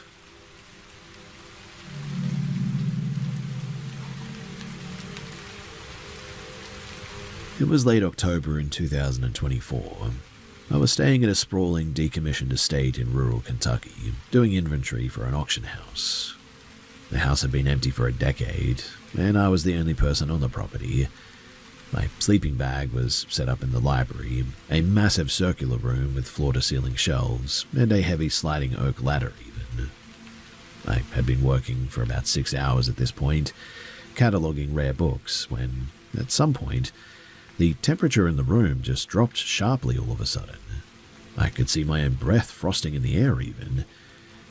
I stood up to adjust the thermostat, and that's when I saw her. She was standing at the far end of the room near the fireplace. She was wearing a faded, high-collared Victorian dress, her back to me, her hand resting on the mantel. Hey, I called out, my voice sounding a bit flat and dead in the huge room. The house is off limits. How did you get in?" She didn't turn around, but she answered, "I've been waiting for the inventory to finish." Her voice, though, was weird. It was sort of distorted in a sort of echoey way. I froze. I shone my light directly on her from my phone. The light passed right through the fabric of her dress, though, illuminating the mahogany paneling behind her. She wasn't solid at all. I took a step back upon seeing that. "Who are you?" And then she just disappeared. Well, I didn't ask any questions. I didn't try to rationalize what I had seen. I turned, scrambled out of the library, literally sprinting toward the front entrance. As I fumbled with the keys trying to get out, I heard her again, and it sounded like she was laughing behind me in the library. But it wasn't one voice. It was a chorus of my own laughter, stacked on top of itself, overlapping and chaotic, like a recording played on a loop almost. I eventually made it out of there, and I got to my car, and I sped out of there as quickly as I could. I only went back there during the day after that. My laptop, my notes, and my clothes were there, so I had to go back at some point to get it all. I was super nervous about going back too, but thankfully, nothing happened during the time that I was there during the day. Now, I don't really tell people about this story because, look, I get it. It sounds made up, and I wouldn't believe it if somebody else had told me too, but I swear to you that everything that I've said here is 100% the truth. I never used to believe in ghosts, paranormal, demons, or anything like that. Well, up until that night. Since then, though, I've been questioning everything. What is reality? Is there life after death? All this stuff. It's hard to explain just what an existential sort of shift this is to somebody who hasn't really gone through something like it, but anyway. What do you guys think that she actually was? Was she a ghost? Was she a demon? Or something else entirely?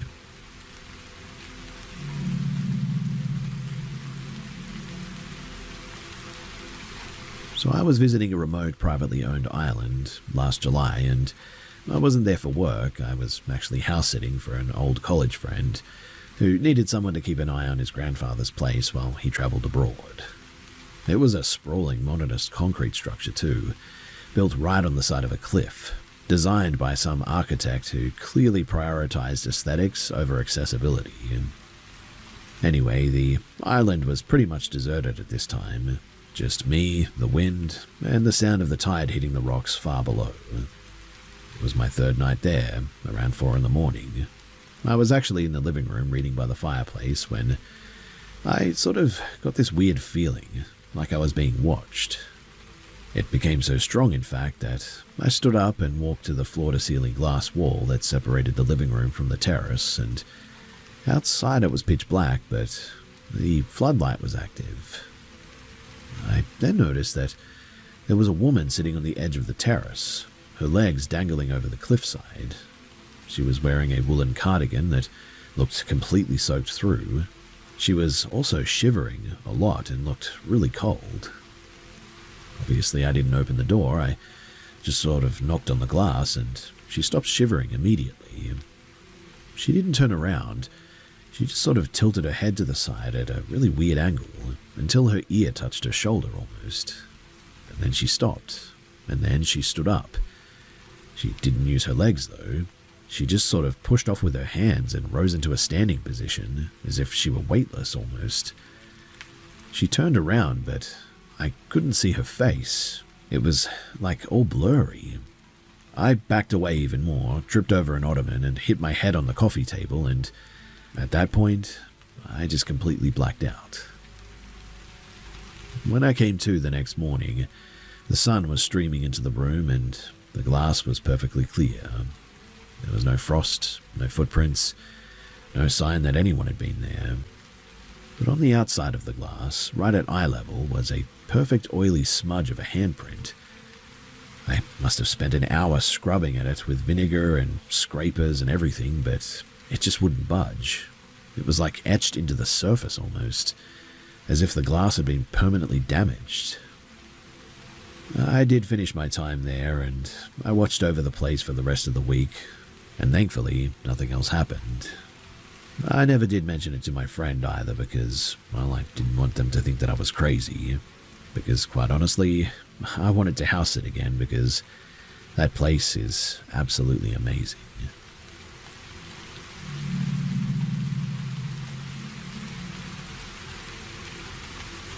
I am normally pretty skeptical of supernatural things, but there were 3 times where I can definitely say that I saw the Shadow Man commonly referred to as the Hat Man. The first time was when I was 5 or 6. My family was living in a house and my parents had contracted to build, so it was not by any means an old house. One morning, like crack of dawn early, I used to be an early riser. My older brother and I were making toaster strudels, and I don't quite recall the reason that I had wandered into the hall that connected the kitchen to the entryway, but I did, and when I was halfway down the hall, I saw a tall shadow wearing a hat of some kind. It was hovering a few feet off the floor. I screamed and I ran to get my brother, but by the time that we went back to the entryway, it was gone. The second time was at a completely different house, also freshly built as a part of a new subdivision. I was a teenager in high school at the time, and this encounter has less of a story, I guess. I was home alone one night. The lights downstairs were off. The only light on was the upstairs hallway. I got hungry at some stage and went down to get something to eat. As I came back up the stairs, I felt a strange urge to run up them to my room, which was right at the top of the stairs. When I reached the second floor hallway, I chanced to look behind me and I saw the same hat-wearing figure at the bottom of the stairs. Now, with the way the light fell, it could have been my own shadow, but my shadow was on the stairs, and this entity was on the ground floor, again hovering just above the floor. His form was somehow distinct from the darkness of the unilluminated lower floor as well. I promptly entered my room and I decided not to go downstairs until morning. Now, a few years later at a third house, this time the house was a bit older. As it was not built for my parents, they just moved into it. I was living at home after college and, again, one late night I went downstairs to get a late night snack. Not being as familiar with the house, I did turn the lights on to navigate to the kitchen.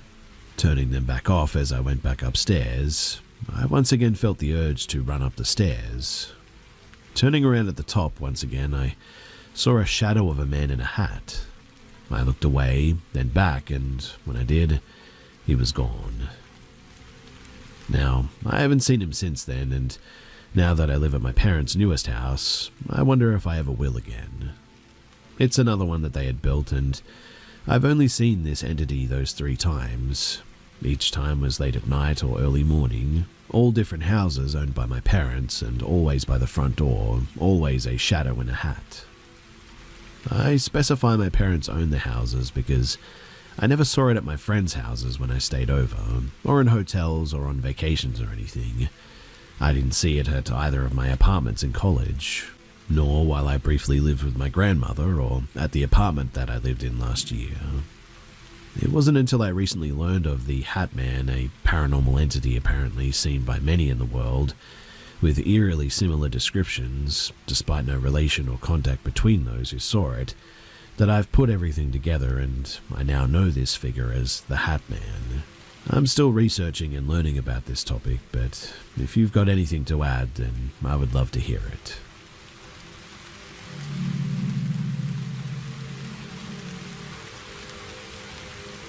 So my aunt was telling me she and my niece, 12 years old, came over to my house to drop some stuff off 2 days ago, around 8:30 at night. I try to leave my porch and kitchen lights off as much as I can, to save money and all that, but I'll turn them on when I answer the door for, well, anyone really. This interaction took place in the dark, no porch lights were on, the kitchen light wasn't on, and my aunt was sitting in her car with her headlights on facing the door, so she watched this whole thing happen. Now my niece knocked on my front door, I have a screen door, and said that my sister answered the door but was behind the screen door. She said that she also saw my other sister's boyfriend standing behind her in the kitchen. She tried to ask for me, but my sister didn't say anything to her and just sort of stared at her through the screen door. She said that something seemed off about her, that she got scared, so she ran back to the car and told her mum what had happened. But here's the kicker. My sisters and the boyfriend moved out going on like 2 months ago. I live completely alone. I was home alone that night, in fact. I was in my room the whole night and I didn't hear the knocking or the talking or anything. The only thing I remember happening was my dog barking. I paused my TV and sat in silence, trying to hear anything that would make him bark, but heard nothing. I don't know what time that was exactly, but I'm assuming that he must have heard the knocking. I asked my aunt over and over again if she was sure that that happened because, I was home alone and there is no way either of my sisters or the boyfriend could have answered the door that night. But she and my niece swear that that happened, and now I really don't feel comfortable in my own home. My dog this morning kept growling and barking. He's very sweet and quiet unless he feels threatened or a danger. He was barking at something that I couldn't see or hear, and that freaked me out even more. Recently, I've had this fear of encountering a mimic since living home alone, so I'm very on edge, and I don't really care what other people think about this, but I needed to share it, and I'm hoping to get some advice as to, how to make any of this stop quickly.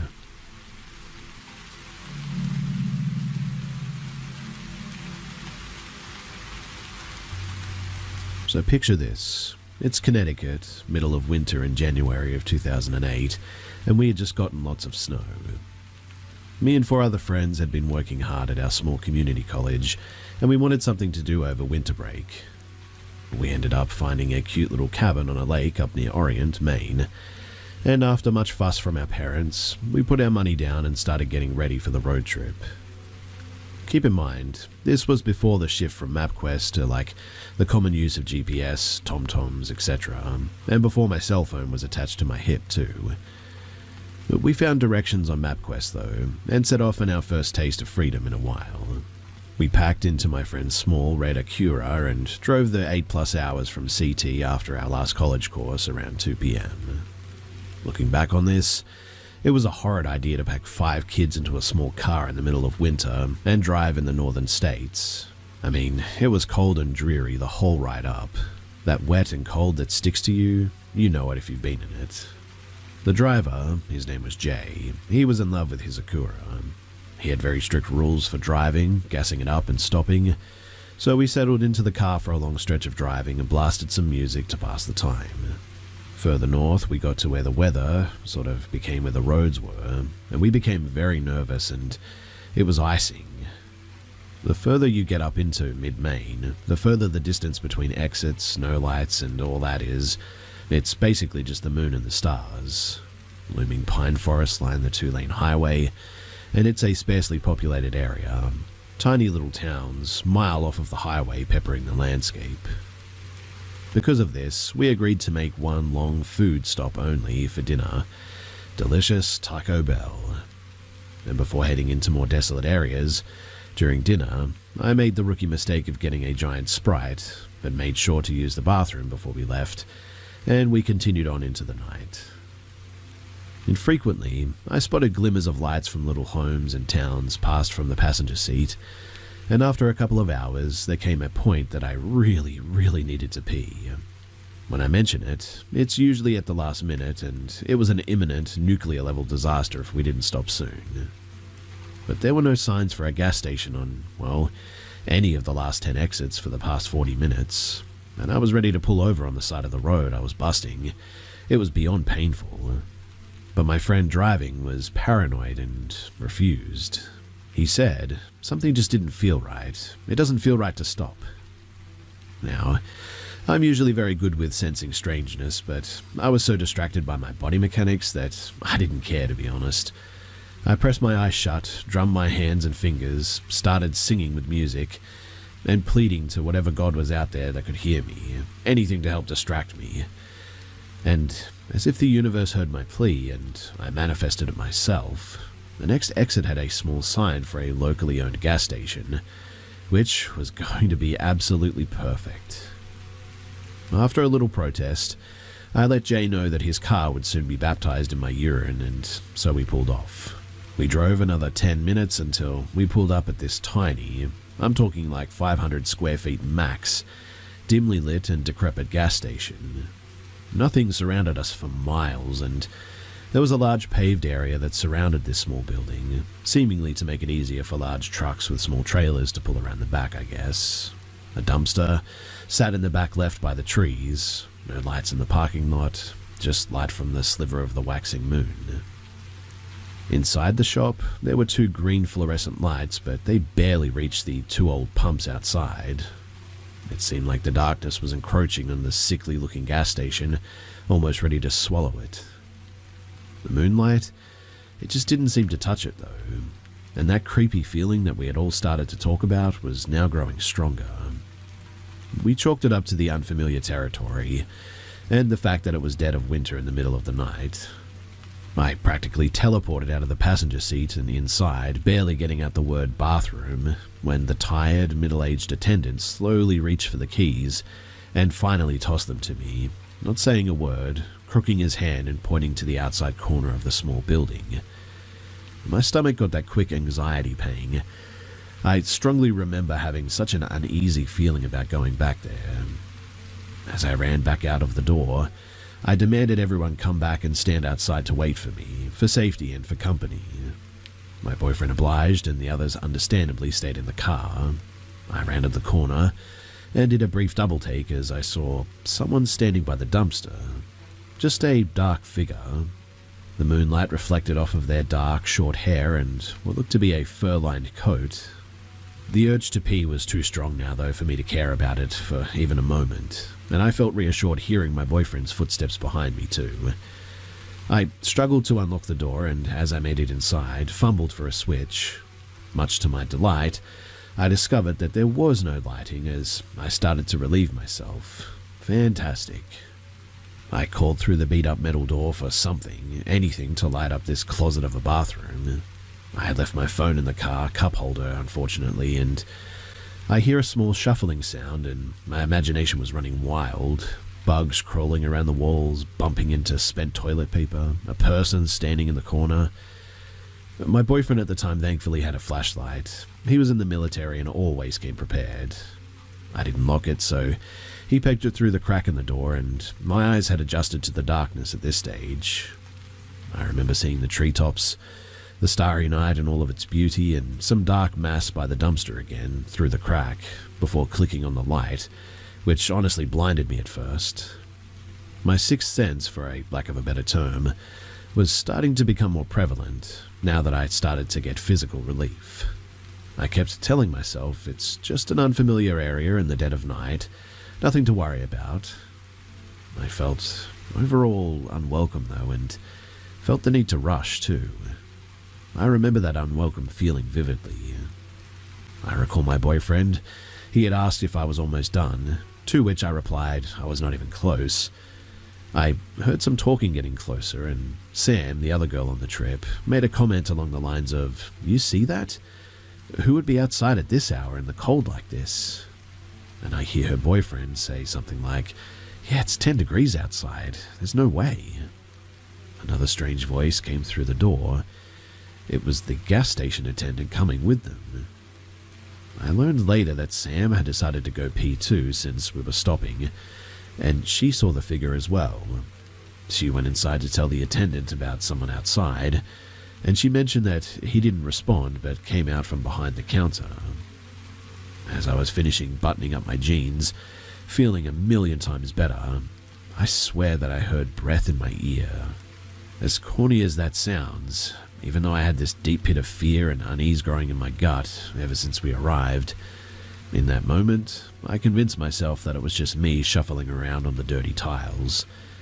Though, I know that I didn't move my feet. Dirt crunching softly does not sound like a human breath either, and even as I share this, my whole body just chills up. In any case, I immediately raised the flashlight up to the mirror that was fogged with the age and the soap scum. No one was behind me, thankfully. I was ready to hit the road though and get the heck out of Dodge.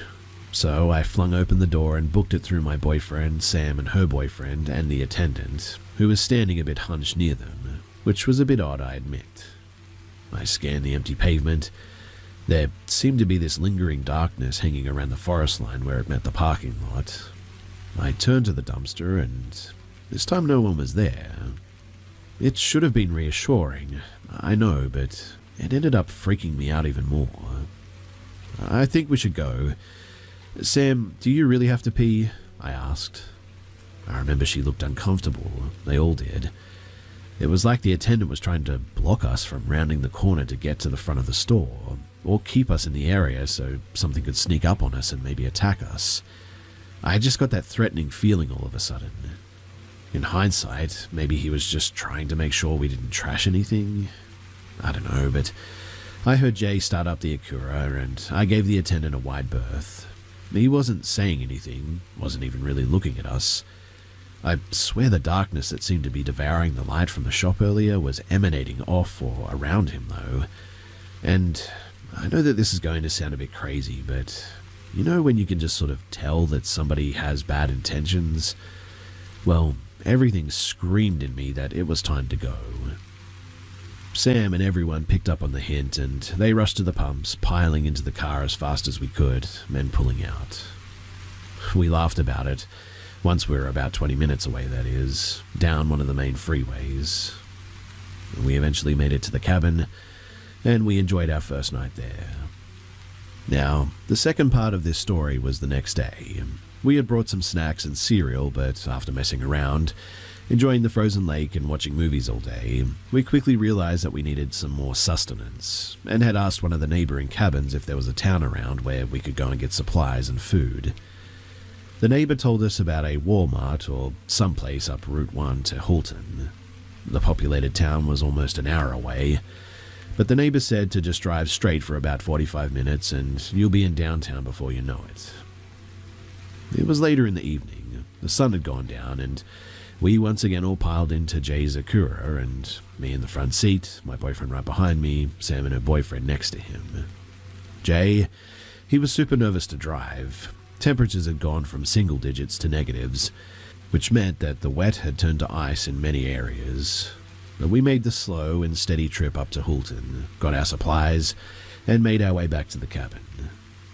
Halfway there, rounding one of the bends, he saw a person on the road. No distinguishing features, according to him, but Jay had started to panic a bit, yet slowed down and turned the car to avoid them, but ended up hitting a patch of black ice. The next thing we know, we're all spinning out of control slowly off the road. I remember putting my foot up on the dash and my hand up to the ceiling as we hit a telephone pole with my passenger door. We descended into the snow-covered ditch, mostly unharmed, thankfully, discovering later as we were towed by a good Samaritan that we were 10 feet from landing in a river.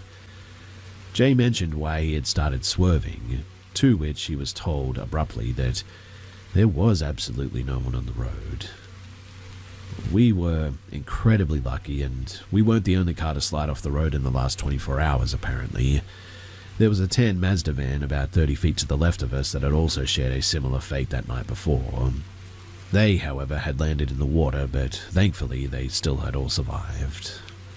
Poor Jay was beside himself with heartbreak due to his poor car and the damages and all that. Thankfully, there was a body shop up in Hulton that could help. But he swears, based on what we were telling him on the car ride up the night before, that something had followed us or attached to us. He was adamant it must have been the person from the gas station, but we all didn't see what he saw. Maybe the attendant cursed us. Maybe it was just bad luck and bad timing. Whatever the case, though, we were grateful that nothing more came of it. But we ended up doing a little seance or prayer thing that night to try and detach whatever energy seemed to have followed us, and had no issues during the remainder of the trip, thankfully. We, unfortunately, aren't friends anymore, but I do have a female attachment that I've had a couple of brushes with in the past, and most recently, last year. So, if you've made it this far, then thanks for hearing me out. It was one of the strangest experiences that I've had over the years, and it's something that's always stuck with me. I would probably write the whole thing off as just anxiety, but the fact that Jay saw that person on the road and we didn't see anything, that part has always troubled me.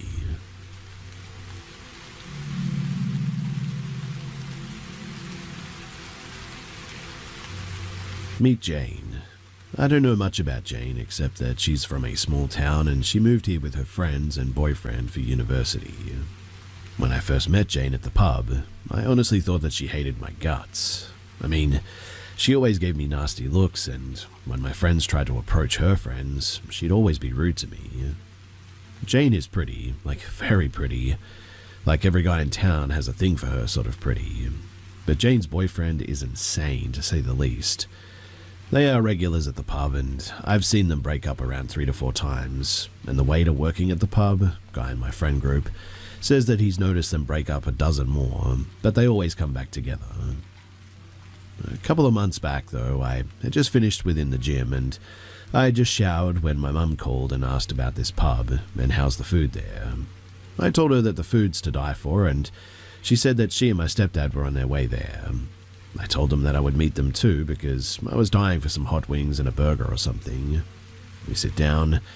Me and my dad just started drinking beer after beer, and in no time I had downed 5 pints of beer. I was getting a little bit tipsy, but I kept pushing through. My dear friend, Tina, called and asked if I was down for a drink. I told her to come to the pub as I was already there. She was going to meet my folks and they planned on leaving soon anyway, so she and I could continue then. And that's how it happened. My parents left and Tina and I continued drinking on our own. The pub was closing, so Tina decided to go to the bathroom and I walked with her inside to see if I could get another pint, which was when we stumbled upon Jane. Jane starts talking to Tina and I realize that they must know each other. We all sit down to comfort her as she was a crying mess. Her boyfriend and she were done for good this time apparently, and she revealed that he used to really abuse her, mentally and physically. Honestly, I felt bad for her, so when she rested on my shoulder, I just sort of let her. Tomorrow night, I get a DM from her and she's apologizing about the trauma dumping. I tell her that it's no biggie as we all need to vent sometimes, albeit I do that with my therapist. Not strangers, but whatever. The therapist is a stranger, I guess, that I pay. In any case, we continue chatting, and she constantly goes between I can't text you and then texting me again, don't text me and text me first when I don't. Keep in mind, this is like 2 days since that interaction. Anyway, one drunken night, she texted me to meet her. It was around 2 in the morning and I had my little cousin over.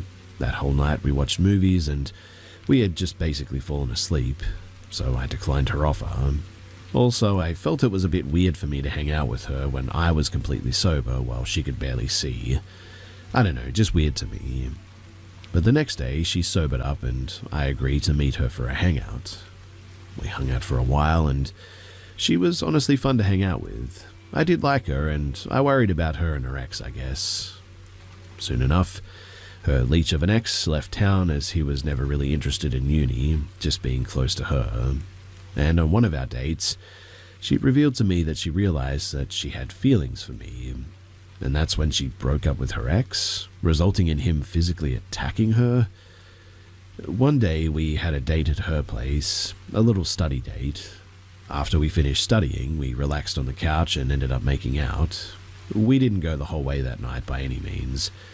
But I went home and we continued talking about it, even exchanging photos. And then we hooked up. Now, I'm a person who likes alone time, I guess you could say. So sometimes I just want to chill at my house and not really be with anyone. And she did not like this idea at all. She started spamming me with calls, saying how she should come over and we could chill, she'll be silent and I'll still be alone. In my opinion, this kind of defeats the idea of being alone, as I'm, well, not alone. That's when she threatened me, though, that if I didn't pick up the phone, that she would never talk to me again. This is where I snapped, and I told her that her lukewarm, at best manipulation tactics would not work on me, and not to contact me again. She flipped out, and came to my part of town, hanging out and waiting for me to come out. I told her, I begged her a million times not to come out to my house, but she simply said no, I'll pass, and came anyway. I literally felt so disrespected because all of a sudden I just had no value in life. When she texted me, come out, I'm here, I texted her, nah, I'll pass, and I stayed home. And now, she's been following me everywhere that I go. It's been months, and I'm now dating a different girl, the girl of my dreams, but that hasn't stopped her from being in my shadow. She learned my routine, when I go to the gym, when I'm at practice, etc., and she never fails to show up or drive past where I'm at. My stepbrother even reviewed the security footage from our house, and we've counted her car driving past my house at least 14 times in a day. I still get texts from her on the daily, even though she's blocked. She gets wasted and spams me with messages on WhatsApp that she then deletes later. My girlfriend is obviously absolutely livid with this chick, as she would not leave me the heck alone. I don't fear for my life, I guess, but I have warned my friends that if I do die, that it would not be an accident or me just self-deleting myself. She's in my shadow and I constantly have to check my 6 to see if she's behind me. Anyway, 2 days ago I went to the pub with my friend Stan. He's a new friend of mine as he's a close friend of one of my best friends. My neighbour best friend Jake was in Durban to visit his aunt, and me and Stan went to the pub as his friend and my other best friend Liam. They were having the closing shift at the pub that night. So we went and we visited him and had a few drinks, and she was there. And everyone was giving me these weird stares like I'd murdered their whole family or something. Finally, the shift manager whom I'm close to came to me, and she laughingly told me that Jane got extremely drunk and talked about a man the whole night at the pub while sobbing. She then showed them a picture of me, and according to some other waiters, she was throwing an entire tantrum because she loved me and she left her boyfriend because of me. Regardless, I brushed it off and had to fight off the player accusation, because I'm just not one. Liam finished his shift though. We got into my car and we drove to my house where my girlfriend had already arrived. My mum and her were in the kitchen making dinner, and my stepbrother, younger brother, and stepdad were in the living room just shooting the breeze really, so I joined them with my friends. At one point, I was in the kitchen with my mum, girlfriend and stepbrother, and my mum asked, who made the kitchen into a mess this morning? And my stepbrother said that it was me and my younger brother. We laughed at this, so I didn't hear the doorbell when it rang. My stepdad did, and he went to open the door. Jane, she was at the door and she had let herself in, and she was standing in my living room yelling after me. We came out of the kitchen and we were just sort of staring at her. She begged to talk to me, and I just stared at her and told her that we'd already covered everything. But she continued begging me. My girlfriend pulled me aside and told me that I should just talk with her and maybe it will give her closure and she'll leave me alone then. So I took her to my backyard and she started apologizing for hurting me. She said, I'm sorry, like 15 times. I told her that she has nothing to apologize for and that I just sadly cannot forgive manipulations that easily, and that she should really just give up. She started blaming the alcohol on it though, and how she was drunk that night. I told her that she's been drunk every day for like 9 months now since she arrived in this town. She's only known me for like 6 of those 9 months, mind you. She tells me how she used to drink herself crazy back then because of me too. And here's where I sort of snapped a bit, and I told her that I just caught her in another one of her lies, and she smirked, gave me this creepy look and said, I love lying to you. The look she gave me, honestly, sent shivers down my spine. My yard was dark and her eyes just seemed demonic for a moment. She was continuously getting closer to me, and I froze. I couldn't step back. Not that she'd hurt me, I guess, as I'm 6'2" and 250 pounds, but a knife could do some good damage. But Jane, she had another idea. She launched herself at me, locking her lips with mine. I pushed her off, yelling for her to stop, yelling no. I walked inside and I was ticked. My girlfriend looked like she was about to beat her up, and I looked at my stepdad and begged for him to drive her home. They got her out of my house as she was literally kicking and screaming, but then she refused my stepdad's car ride and she decided to walk instead. In the middle of the night, mind you, in South Africa. Whoever has lived in South Africa will know that this is a stupid idea. Anyway, thankfully she got home safe as I woke up to text from her on WhatsApp that she had deleted again from a phone number that she had blocked me from. And as much as I'd hoped that that was going to be the end of it, it definitely wasn't. You see, for the past 3 months, until the 25th of September, my girlfriend and I, together with my younger brother, we went to Germany for one of our relatives' weddings. It was here that my girlfriend met my dad and my older brother who lives in the States, and overall in these 3 months I had no worries about Jane, as well as no contact with her at all. Well, the 25th rolls around and the 3 of us land back in South Africa. My stepdad picks us up and we went back to my house for lunch, and then I drove my girlfriend back to her house. I was pretty exhausted from the flight, so her and I took a nap at her place, got up at around 7, and she started getting ready for the night out. At 9 we sat in this one pub with 3 of my friends, and my best friend snapped a picture of me, posting it on his story with the caption, "The boys back in town," together with the bald eagle and burger emojis. Man, I hate that guy, but, well, not even 2 minutes later, Jane walks into the pub. We brushed it off as just a coincidence, as she doesn't follow him on Instagram or anything, but we later realized that one of her friends does. We ignored her as we continued drinking. I don't know if she was staring toward us or not, as I specifically instructed everyone not to look at her direction, and overall, it was a pretty nice and fun night out, really. Fast forward to the 27th, though. My friends and I packed my truck as we planned to spend 2 days at Dragon's Peaks, a mountainous area roughly 2 hours from town.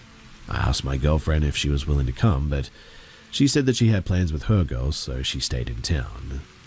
Well, my girlfriend went into town and into the pub that we usually chill at, and she sat behind the bar as one of her girls works there, and they wanted to include everyone in the hangout. The girl working behind the bar jokingly asked her, "You finally left your man and came crawling back to us, huh?" To which my girlfriend replied with, "I hated him so much anyway, man, to heck with him." This is a paraphrasing of the conversation, obviously, as they were just joking around and drinking. But they kept joking about us breaking up and my girlfriend needing her friends again, but they didn't realize that Sam, one of Jane's friends, was there, listening to them. It was around the same time that Jane texted me from one of her burners, and I know that it was around the same time as I texted my girlfriend right away, and that's when she spotted Sam connecting the dots. But Jane asked me to meet up, at least for 15 minutes, now that I don't have a girlfriend anymore. I asked her what she was talking about, and Jane sent me a text saying that my girlfriend is embarrassing me at the pub right now, telling everyone how much she hates me, how I was one of the worst person to be born, and things of this nature. I thanked Jane for the heads up and told her that I will no longer be replying to her texts. And she starts manically texting me even more, begging to me for at least 15 minutes, and she'll get over me and she'll stop thinking about me, but how she needs to see me in person in order for her to fully move on. I told her that I wasn't in town, and she texted me something that fully made me want to get on a plane and move back to the States. She texted me, "Where the heck are you? I watched you having rugby practice this morning." This is when I put my phone down and I didn't respond. She went back to her usual texting me a ton of messages and deleting them before I could see them. She even started calling me. I blocked her, and to no one's shock, an unknown number starts calling me. I blocked her again and I started getting phone calls from no caller ID. I knew that it was her, obviously, as that's a way to bypass being blocked. I turned off my phone and texted my girlfriend what happened from my friend's phone, telling her to contact me there if something happened. On the 29th, I went back into town and I changed my phone number, and now on the 1st of this month, I still haven't had any contact with Jane. My phone has been quiet. But I did see her car parked at the gym parking lot, so I didn't go to my usual gym today. Instead, I paid for 1 day of working out at another gym. My plan is to fully change my gym in the end and to start avoiding the pub altogether, hopefully so that she can finally move on. My family and friends say that it's not fair for me to miss out on hanging out with friends at a place where we've been hanging out for like 3 years now, but I really just see no other way out. I'll keep you guys updated if anything more comes of it, but please do wish me luck, and if you've got any advice on how to get rid of this chick, then I'm all ears.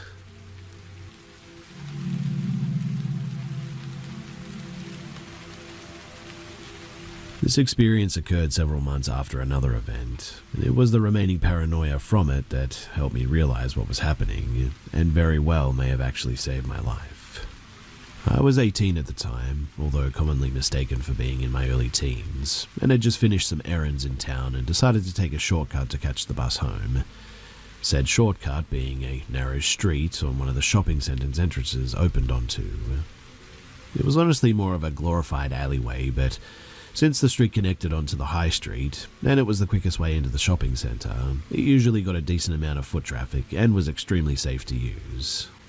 However, depending on the time of the day, there may have only been very few, if any, people there, and that was the case on this day. Just as I was walking out of the entrance, and celebrating the fact that it wasn't blocked by people standing around talking as usual, a young man around my age startled me by stepping out of the small alcove beside the door and blocking my path with an, "Oh, hi there, how are you? Have you been shopping?"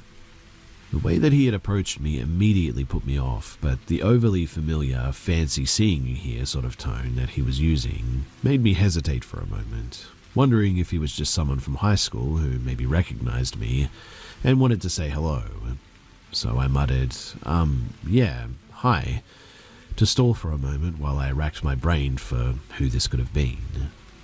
It didn't take me long to confirm that I didn't know a good-looking, fit blonde 20-something with bright blue eyes and a heavy accent, and since I couldn't think of a good reason someone like that would approach me, my socially awkward, non-confrontational past self decided the best way to deal with this situation was to just dodge around him and leave.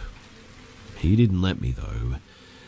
Instead of taking the hint, he immediately started walking in stride with me on the side of the street closest to the road, so that I was between him and the side of the building. And when I tried to speed up because I didn't like the feeling of being penned in, he sped up along with me, keeping me between him and the wall. As off-putting as that already was, he began asking me questions that seemed innocent enough but all centered around where I was headed, and if anyone was going to be waiting for me there. Where are you going now? Have you not finished your shopping? Are you meeting your friends? Maybe I could come with you, or are you meeting your family instead? Do you have a boyfriend? Is he who you're meeting? Are you going home? Do you live near here, or are you getting a bus? I had already asked him to leave me alone once, and he acted like I hadn't even said anything. So I was ignoring his questions and glancing around desperately hoping that someone else would enter the street with us in case he didn't react well to being asked a second time. And that is why I noticed the second man. He was older, in his late 30s or early 40s with dark hair, a short but scruffy beard, and had the kind of face and expression that tells you that you might need to be cautious when dealing with this person. I have no idea where he had come from. My guess is that he was hiding in the alcove on the other side of the door from the blonde or further down that side of the street out of sight, but he was now walking in line with us, on the opposite side of the road, staring the entire time. I tried not to let either of the men realize that I had seen him while my brain went into overdrive, trying to figure out what their endgame was. Were they going to assault me? I mean, surely they wouldn't risk being caught doing that broad daylight, right outside of a shopping centre. Maybe they were just going to rob me. But if they wanted to do that, the blonde could have just grabbed my bag and ran when he had the element of surprise back when he was hiding behind the door. And then I remembered something that made my blood run cold. You see, at the end of the street was an underground parking garage, the entrance of which opened up onto the pavement me and the blonde were walking to, and I would have to walk right past it because of the way that he was penning me in towards that wall. It would take him barely any effort to shove me through it, and the dark-haired man across the street had been toying with something in his pocket that I worried at first was a weapon. But what if it was car keys instead? What if they were planning to drag me in there and take me into a car, take me to who knows where and do who knows what to me? We were very close to the end of the street now, so I abruptly dropped back behind the blonde and darted towards the road, wanting to get away from the garage and make a beeline for the end of the street without getting within arm's reach of the dark-haired man.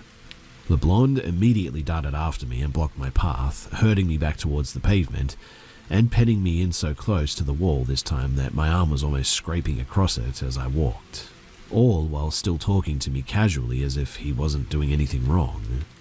They obviously knew that the game was up at this point though, and when I glanced over at the dark-haired man to check where he was, he locked eyes with me, laughed and called out to the blonde in a different language.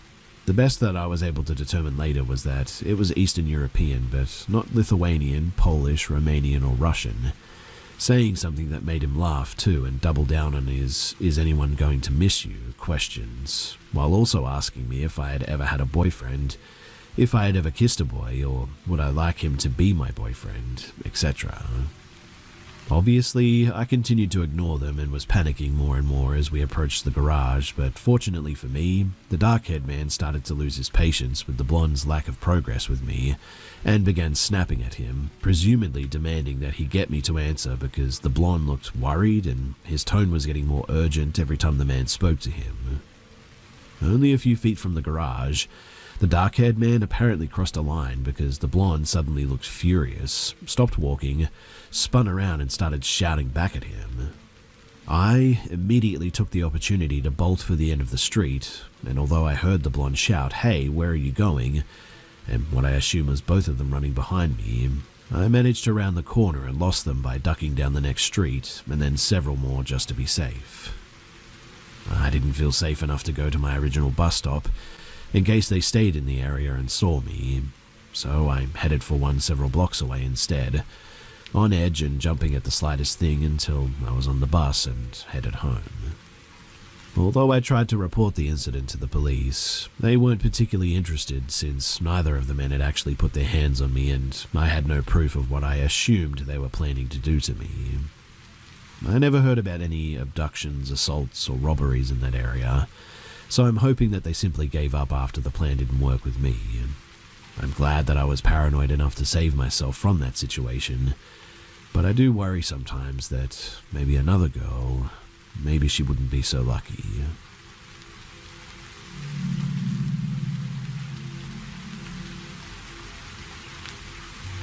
This happened in July of 2021, around 2 to 3 in the morning, but I remember it like it just happened. I think about it more than I'd like to admit, but for some background, I've always believed in the paranormal and have had a couple of experiences over the years. What sets this one apart, though, is the fact that it was witnessed by another person who was a non-believer prior to this. So we were driving along what I think was Highway 212 in rural country somewhere between Belleforche, SD and Hammond MT. We were going to a music festival in northwestern MT from KY and made it a point to not talk about paranormal activities and entities due to potentially manifesting something prior to leaving on the trip. My cousin was driving and I was in the passenger seat. The two others were in the back and we had been taking shifts driving so that we didn't have to stay at a hotel and could drive straight through. My cousin and I, we were on night shift due to the nature of our profession, which kept us awake at odd hours. We'd been passing the time by just messing around, listening to music, and looking at the local wildfire as we drove through.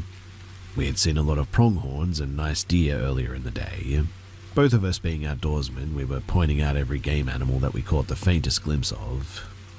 We were on a particularly barren stretch of road and hadn't seen a man-made light for miles at this point. No other cars on the road, no houses, nothing. But we were reveling on the novelty of it all as we didn't have stuff like this back home. I was the first one to point out the deer that was coming into view of the headlights. As we approached, there was clearly something off about this animal though. My cousin says, "Man, that's a weird looking deer." The animal was sort of turned broadside to us, standing on the right side of the road facing the highway. It had its nose to the ground like it was foraging. The coat was an odd sort of greyish white, which was odd as deer tend to stay more red throughout the summer. There was obvious flesh hanging from the antlers. This was also odd because the antlers were fully formed. Deer in July should still be in velvet, which means their antlers are still growing. They were also stark white, no sign that they had recently been rubbed. As we got closer, I could start to see that there were patches of fur missing. Not mange, but there were sores, open wounds, ranging from tennis ball to dinner plate size. The bones of the deer were also visible through the skin. It looked like an embodiment of a term that paleontologists use called shrink wrapping. And that's about the time that I noticed how disproportionate it was. The front legs were way too short, the back legs were too long, and the knees bent out to the sides, not backward. The spine was twisted and stuck up in random intervals down the length of the back. The neck was far too long to be on a buck. And then there was the snout. It wasn't built like a normal snout. It was stocky, rigid, and angular. It looked extremely, predatory almost. It was almost as if something had taken deer skin and stretched it out over a wolf's skull. As the front tire became even with the deer's head, it looked up and it had some strange eyes too. I don't know how to exactly explain this, but they were a sort of deep brown, nearly red color. They were clouded but sort of hollow. Its tongue hung from the side of its half-open mouth. There were visibly pointed teeth, but they were not canine. Deer don't have top teeth in the front, but this one did. It looked like someone had grabbed a random handful of teeth from a jar and sort of glued them into this thing. Not just deer teeth, but a jar full of teeth from almost like random animals. Suddenly, though, time slowed down, and I felt my heartbeat in my ears. My hands and ears got hot, and I gripped the door panel. It locked eyes with me, and I have never been so sure that I was about to die in my entire life. It maintained eye contact and followed me as we passed by it. My cousin said, in a manner of concern that I've never heard from him, "What the heck was that? Did you see that?" To which I replied, "Yeah," and he said, "Are we going to talk about it?" And I said no, and so we sat in silence. The air was thick and I could hear him breathing heavy over the other two that were snoring in the back. He was gripping the steering wheel with both hands. I turned the radio up and we just sort of sat there. We went until the next streetlights before we said anything to each other. We agreed not to discuss it until we were back from our trip.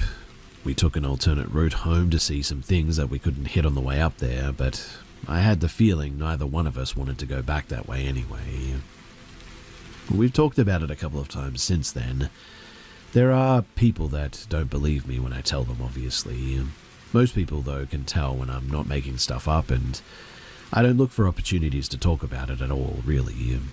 If the conversation is right, though, I'm more than willing to share it, obviously. But I always get knots in my stomach thinking about it. I know what many things look like. I know what sick deer look like. I know what deer that have been hit by cars look like. I don't know what this was. I also don't know if anyone has any idea of what it might have been, or maybe had a similar experience, but I just thought that this might be the best place to share this and maybe get some people's opinions.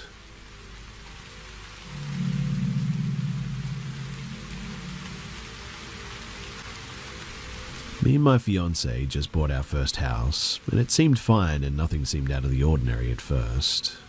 But once we closed on the house officially, and have been doing some renovations before moving in, when I'm alone at the house like 9 to 10, something unexplainable happens.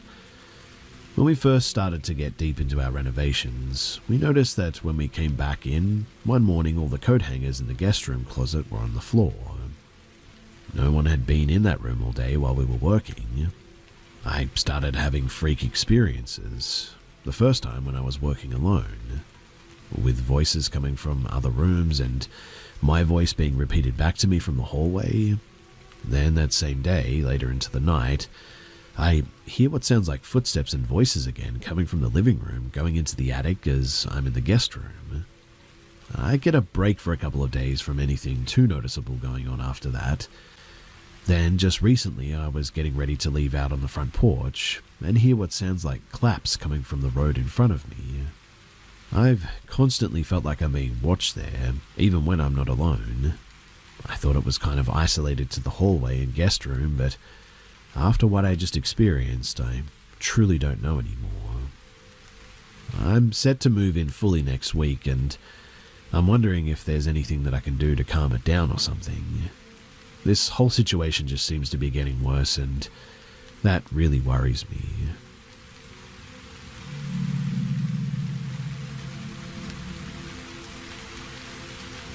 Things used to happen to me that I cannot explain, and I still have trauma from them too. I'll try to describe them as best as I can, and I would be glad if someone who might know something about this could respond. So I lived with my dad in a house that wasn't pretty to look at. We didn't have much money, so the house was never fixed up. When all of my siblings left to live their own lives, I stayed with my dad alone. I was in my sister's room, and my sister used to experience paranormal phenomena in that room because of our dead brother, who died when I was young and used to visit her allegedly. At the time, I was in my sister's room and I didn't know about it. Every day at around 1 a.m, I would always hear noises though, and weirdly it was like someone walking back and forth on all fours. It was very disturbing to me, and then I heard and saw something pushing on the door, but it was closed, so it didn't open. This happened pretty much every day, so I started barricading the door with all sorts of stuff, wood and barrels and things like this, so that whatever it was couldn't get inside. This went on every day for about a week. I did an experiment where before going to bed I left the light on. Of course I was barricaded in again so no one could get inside. But the next day I woke up and to my shock the light was off. The barricade was still in place, mind you, and I should note that I'm not a sleepwalker. And when I woke up I thought the bulb had burned out or something, but when I tried the switch, sure enough the light turned on normally, which meant that someone must have turned it off. But Dad couldn't have gotten inside because of the barricade, so it couldn't have been him. And besides, he would have been upset that I left the light on like that, but he was calm, and the barricade was still intact. Because of these things, I started having sleep paralysis, I think, almost every day. Even a normal dream would turn into sleep paralysis, or I would experience it as soon as I was almost falling asleep. An example of this was that I was in a dream where I greeted a friend, and we were about to high-five, but before we could, everything started to sort of ripple and spin. We spoke in a language that sped up, slowed down, or was in reverse, a kind of language that gave me goosebumps. Suddenly, I woke up from the dream and saw the two of us in front of me continuing to speak in that strange language, and I noticed that our faces were deformed, like uncanny valley type of deformed. This lasted about 40 seconds before eventually I snapped out of it. When all of these things were happening, I was always scared to go to the bathroom. One time I went to the bathroom with a flashlight, and we had the bathroom window open. Outside the window was our dog's bed. Whenever he wanted to come to us, he would whine, but at that time of night, it was always this strange whining. Almost, I want to say, unnatural, and it would always get closer to the window. I would always quickly run back to my room before the whining got too close to the window, so I never did actually confirm that it was him. And so, does anyone know what the heck any of this could be? Why was this happening to me? What kind of thing or entity was doing this? I'm also wondering if the entity somehow influenced the sleep paralysis or something, making it so frequent, or if something else was living in my room with me. Honestly, too, I think it's possible because of the experiment with the light. I really would appreciate any of your comments or your feedback.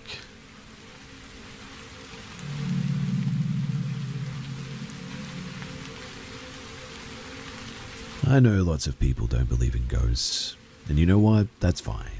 I don't even know if what I have is a ghost. I don't really know what's happening at all, to be honest. But whatever is going on, it's happening more, and so I thought that I should get some help and share this. So ever since I was little, I've heard voices calling my name. Always feminine, never sounded the exact same, though it usually sounded like my mum. It's consistent too. For as long as I can remember, I've heard it. I honestly chalked it up to auditory hallucinations. I don't really have any mental illness that could cause it, but your mind can play tricks on you when you're alone, so that made sense to me. And I was always alone when it happened, so I kept it to myself and I just ignored it. Things around me would go missing consistently though, which I just thought was my forgetfulness. But I'd look somewhere for something and then 3 days later, that's exactly where it was. It's been like this for a long time too. But it's never been something that affected anyone else.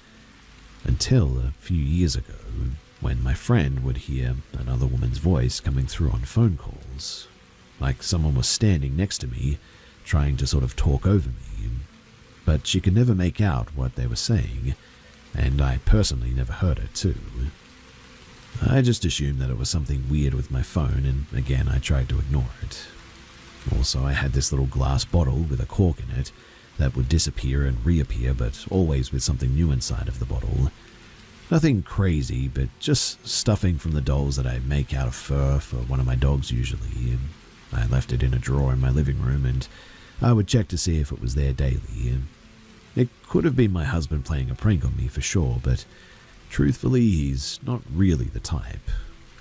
Though, since I never set up a camera to record him, I won't really know for sure. Anyway, fast forward to now, I'm staying with my parents for a short time. My mum and I are sitting in the living room talking to each other when, clear as day, I hear the voice call my name. It sounded like somebody was right next to my ear as well. I made eye contact with my mother and I asked if she heard it. She said, "Someone saying your name?" And I nodded. She said yes, she heard it too.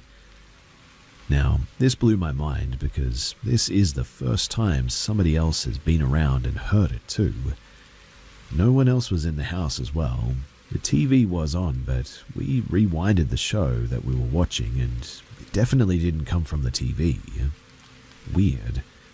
But again, I chose to ignore it.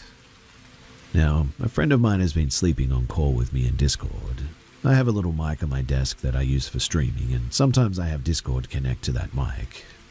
And at some point, my friend asked me if my little sister comes into my room in the middle of the night to talk. I was confused because, well, I'm a pretty light sleeper. I startle awake, and it's really easy to wake me up. When anybody opens my door, I immediately wake up, in fact. But he explained that he would hear me snoring, but also hear my door open and hear a little girl talking, and said that it sounds almost exactly like my sister. He said that it sounds like she's playing. He cannot understand what she's saying, but it's loud enough that he was confused as to how I didn't wake up.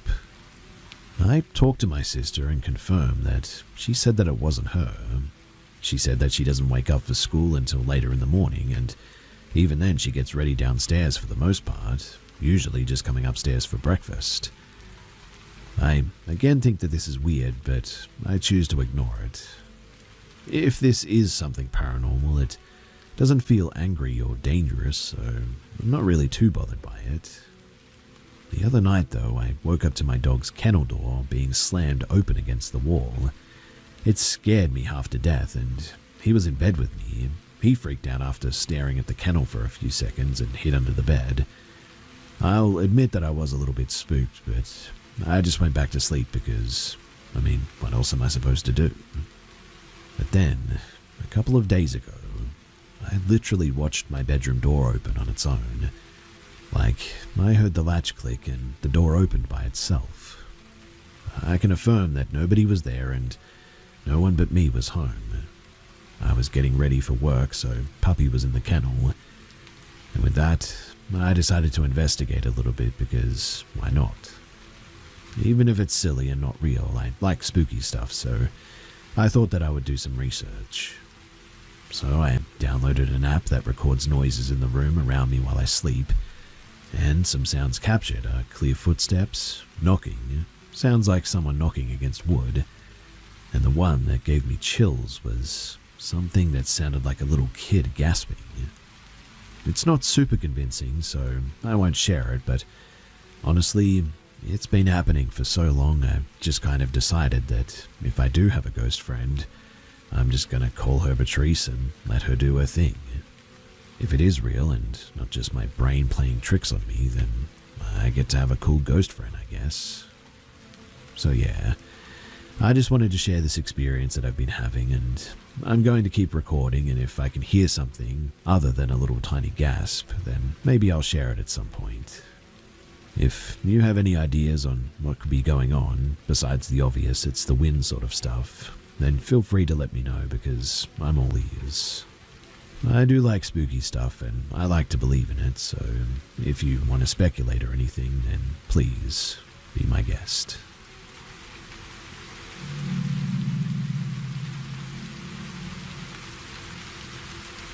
I honestly don't even know why I'm sharing this.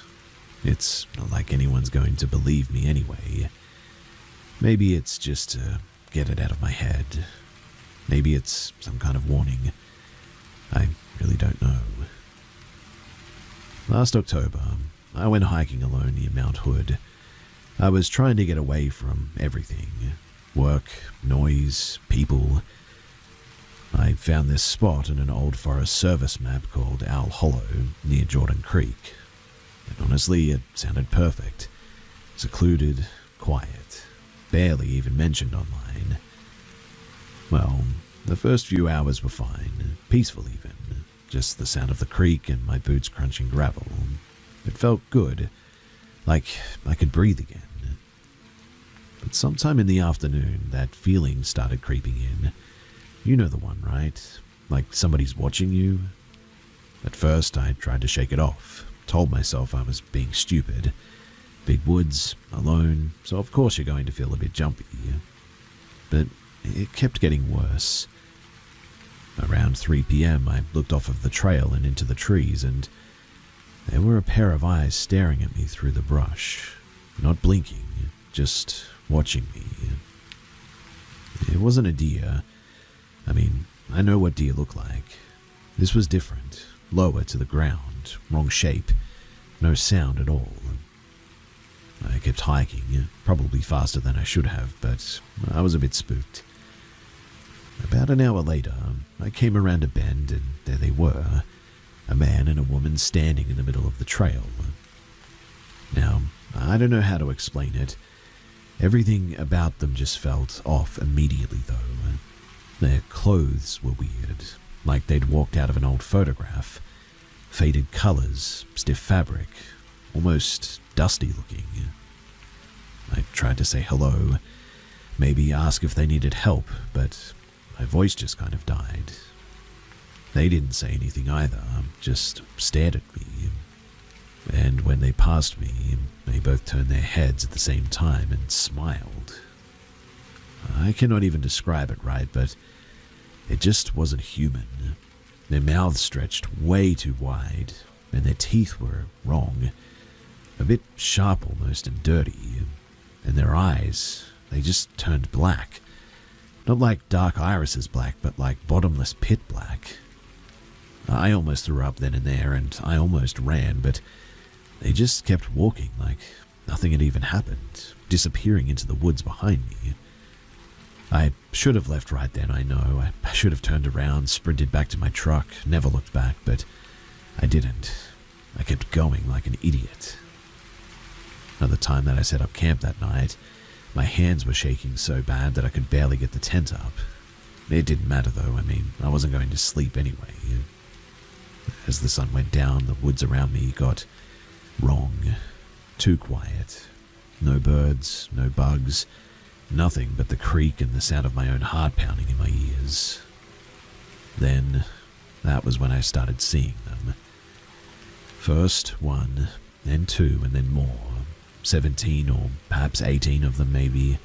crouched in the trees, peeking from behind rocks, half buried in the tall grass, all with the same twisted smiles, all with those black, dark eyes. I sat there by the fire, clutching my pistol, feeling like I was going to pass out from the terror. They didn't move. They didn't get closer. They just seemed to watch me.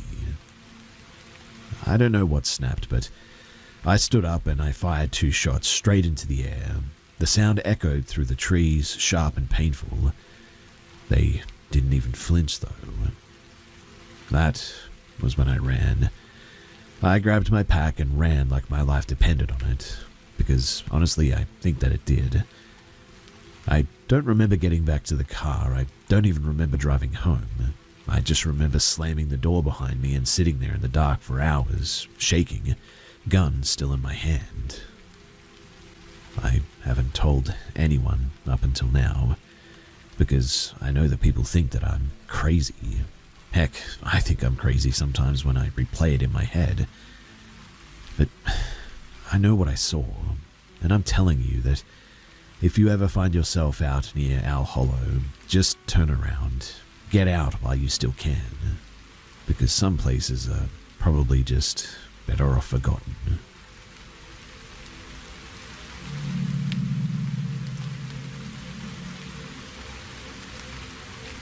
Just to give a bit of context first, I've been training for long-distance hiking for the past few months now.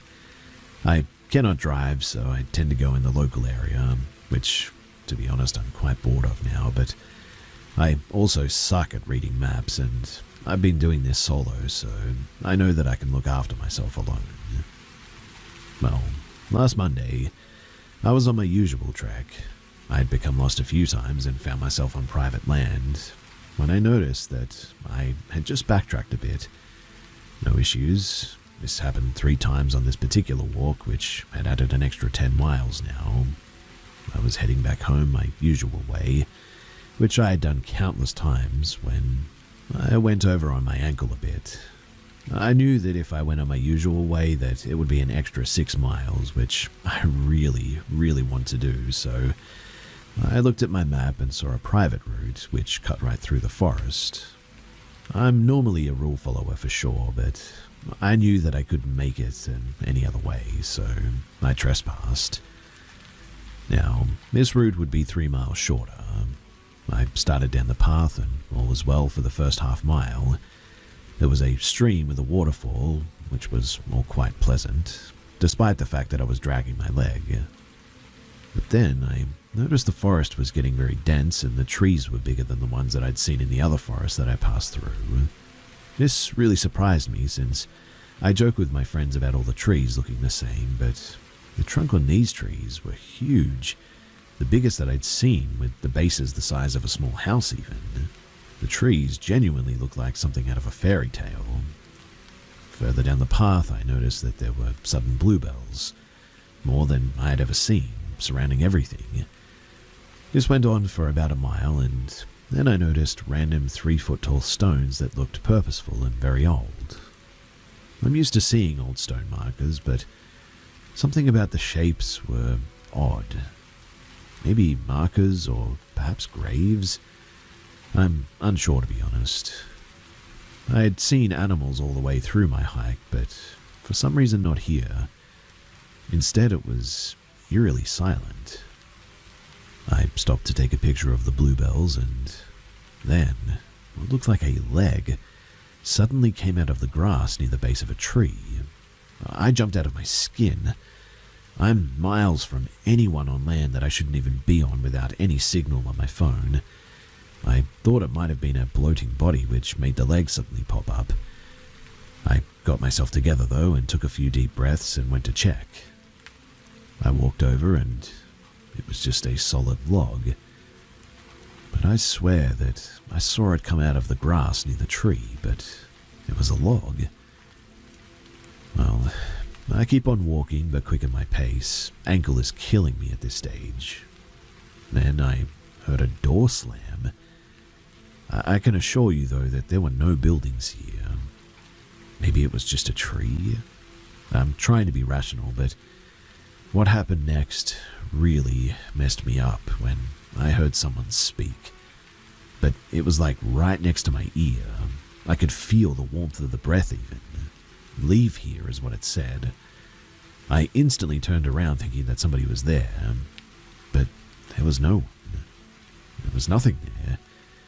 But there was no way that someone could sneak off and run away that quickly. Well, I break out into a full sprint. To heck with my ankle too, I just need to get out of here. I reach the end of the path and it's a 15-foot tall chained gate. There's no way that I'm heading back down that trail, so I find that the top of one of the walls is broken, making it about 10 foot. I haul my 5-foot tall butt over it and I just sit by the side of the road for a minute, catching my breath. I was looking back through the gate, waiting for someone or something to show itself, but nothing ever happened. It's been over a week and I just feel the need to go back there. I don't want to, sort of, but I'm also just completely perplexed by what the heck happened. I understand that I might have dehydrated or something, but I've been doing this for months and nothing like this has ever happened before. This is England. There was no building or residence on that land. And really, I just have no idea what that was.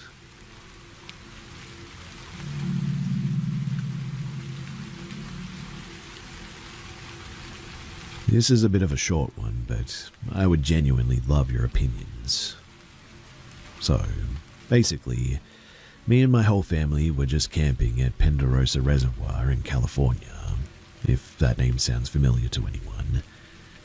Me and my brother, we were going fishing, and it's late at night by this point.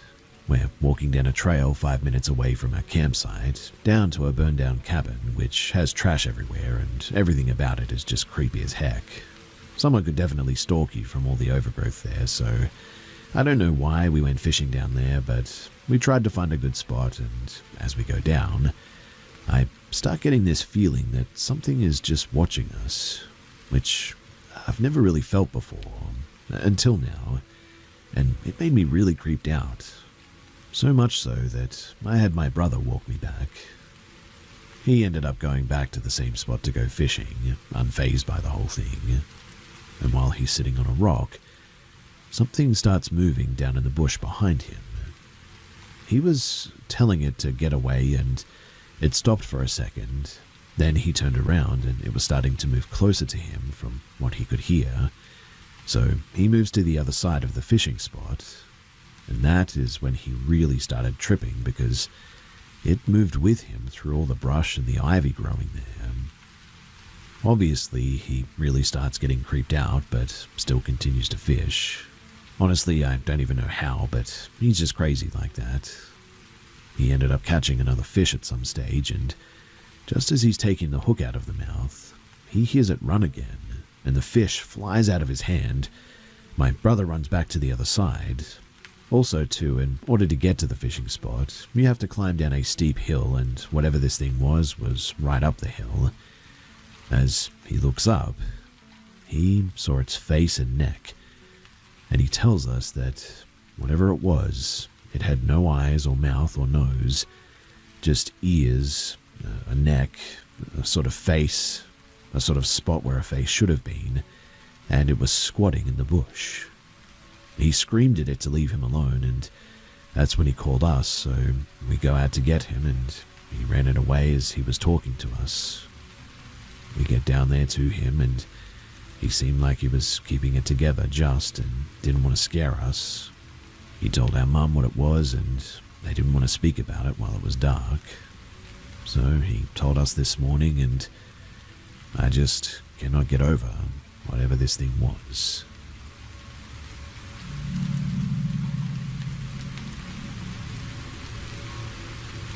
So I'm a 34-year-old male now. And this happened to me about, 30 years ago now. I've told friends and family and they all swear that it was a bad dream, but I just know in my heart that it wasn't. Not many people remember things when they're that young unless it's really stuck with them, but I've never forgotten the fear that I felt, I guess. And I can honestly say that I remember it perfectly, as if it happened yesterday, in fact.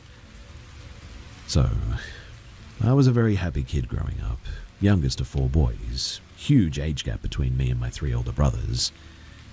When I was 4 years old, though, I slept in my parents' room.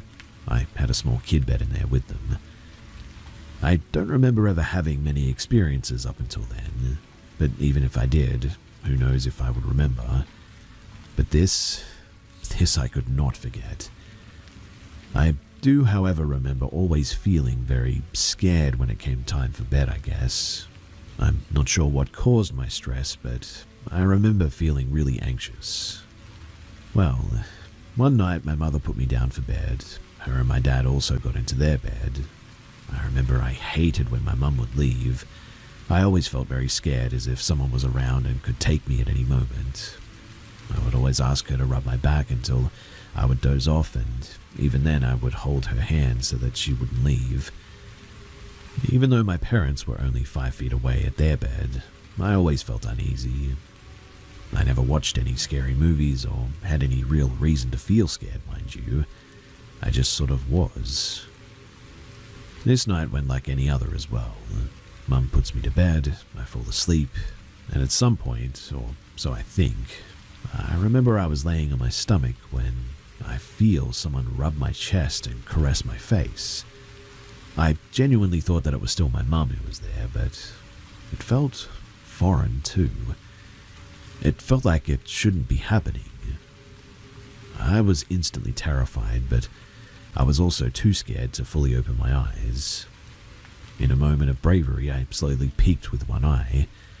I probably woke up the neighborhood, but I screeched so loud that my throat instantly felt hoarse, because in front of me, I see just a dark figure, about 6 foot plus tall, no face, no nothing. It was definitely the figure of a body though, except it was a pitch black outline. I could definitely make out every detail as well. Arms, legs, torso. It was literally a body just standing there staring at me. The strangest thing is that I couldn't see any features though. Nothing. It should be noted though that there was no furniture or nothing in front of me as well. My small little bed actually faced the room door. I felt tears just pour down my face and the terror was immense, but I couldn't look away. I was fixated while yelling as if I saw a murderer. I finally mustered the strength to close my eyes, and a few seconds later, I feel hands on my shoulders and I start swinging and screaming even louder. This time though, it's my mother, and she tells me to calm down and that it's all okay. I quickly look around and the figure was now gone. I was sitting up in my bed with my mum's arms wrapped around me, and I was traumatized and scared. As I said, to this day, I have never forgotten about that night. The figure that I saw and the fact that I made my mum stay up until 4 a.m. because I refused to go into my bed is confirmation too that I haven't forgotten. I finally convinced her to let me sleep with them in their bed that night. Strangely enough, even now as an adult, I feel that fear that I felt when I was 4. Sometimes I wake up and open my eyes and I can feel and see that figure watching me. Now I'm less scared and tell myself that it's nothing and that it's all just in my head, and just turn over and go back to sleep. But deep down I feel like whatever it is, it still continues to visit me. And I don't believe it to be warm and kind. I believe it to be intrigued and devious. I don't talk much about experiences nowadays, but that first encounter, that one has never left my mind. I do believe that something was there. What though? I don't think that I'll ever know.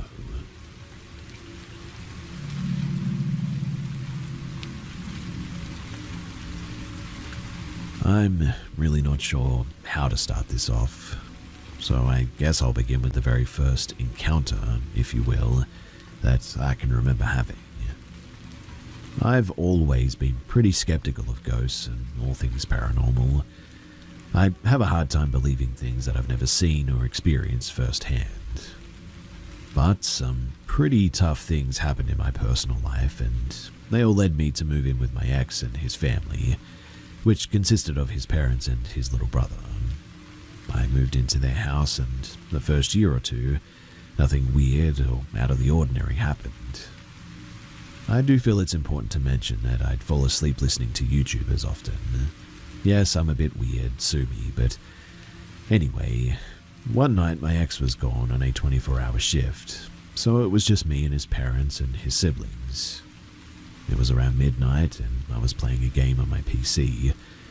I had one of the headphones hanging off of my ear, and that's when I heard the noise of something smacking the ground.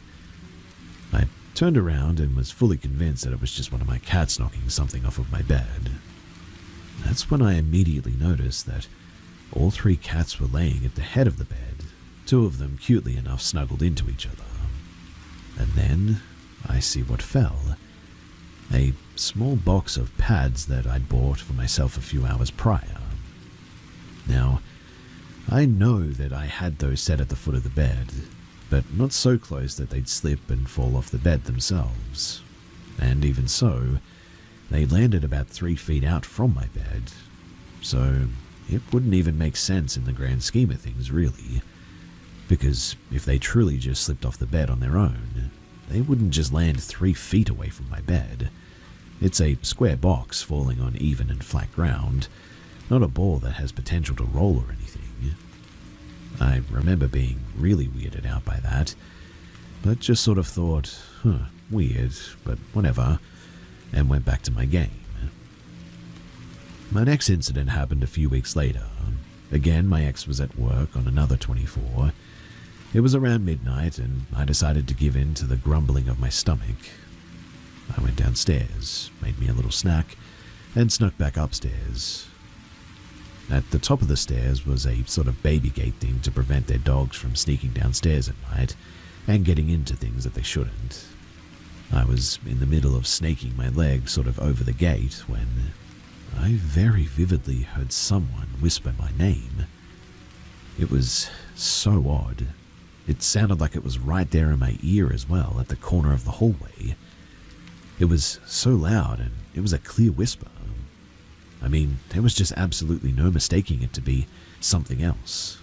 Plus, I have a pretty unique name, so it's highly unlikely that something else would imitate the sound of my name. I'd already had my phone flashlight on, albeit being pointed at the ground due to the act of me not so gracefully trying to scale over the baby gate. But I immediately flung my phone flashlight up and shone it in the direction of where I heard the whisper. And to my surprise, there was absolutely nobody there. In fact, the entire hallway was empty, so still and so eerie. I even poked my head into the bedroom of the parents and the little brother to ensure that one of them weren't playing a trick or a joke on me. And of course, everyone was sound asleep. I did ask the entire household the next day if they were messing around with me, and they just all looked at me like I was crazy. To this day, I still cannot explain just how real it was, and how loud and clear and concise that whisper was. The way that it dragged my name out, like how they do in horror movies. Every time I think about it too, it genuinely sends chills just down my spine. Anyway, about a year later, my ex and I split, and I moved back home with my mum. I haven't experienced anything since, but I do from time to time get that feeling of someone watching me. Like, sometimes it feels like I'm just not quite alone, I guess is the best way to put it. It never feels dangerous, I guess, just more unnerving. But that could very well just be my mind playing tricks on me, as I know a lot of people experience that phenomenon. I also feel it's important to note too that nobody else in that household ever experienced anything, or at least claimed to. In fact, they all thought that I was crazy or just imagining these things. It was just me who had these two experiences. But what do you guys think? Could this be an attachment? Could it have been something that was just lingering around the house at a certain time?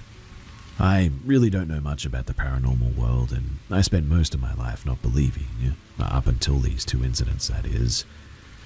I've been living with my mother for about 6 months now, and like I said, nothing else has happened.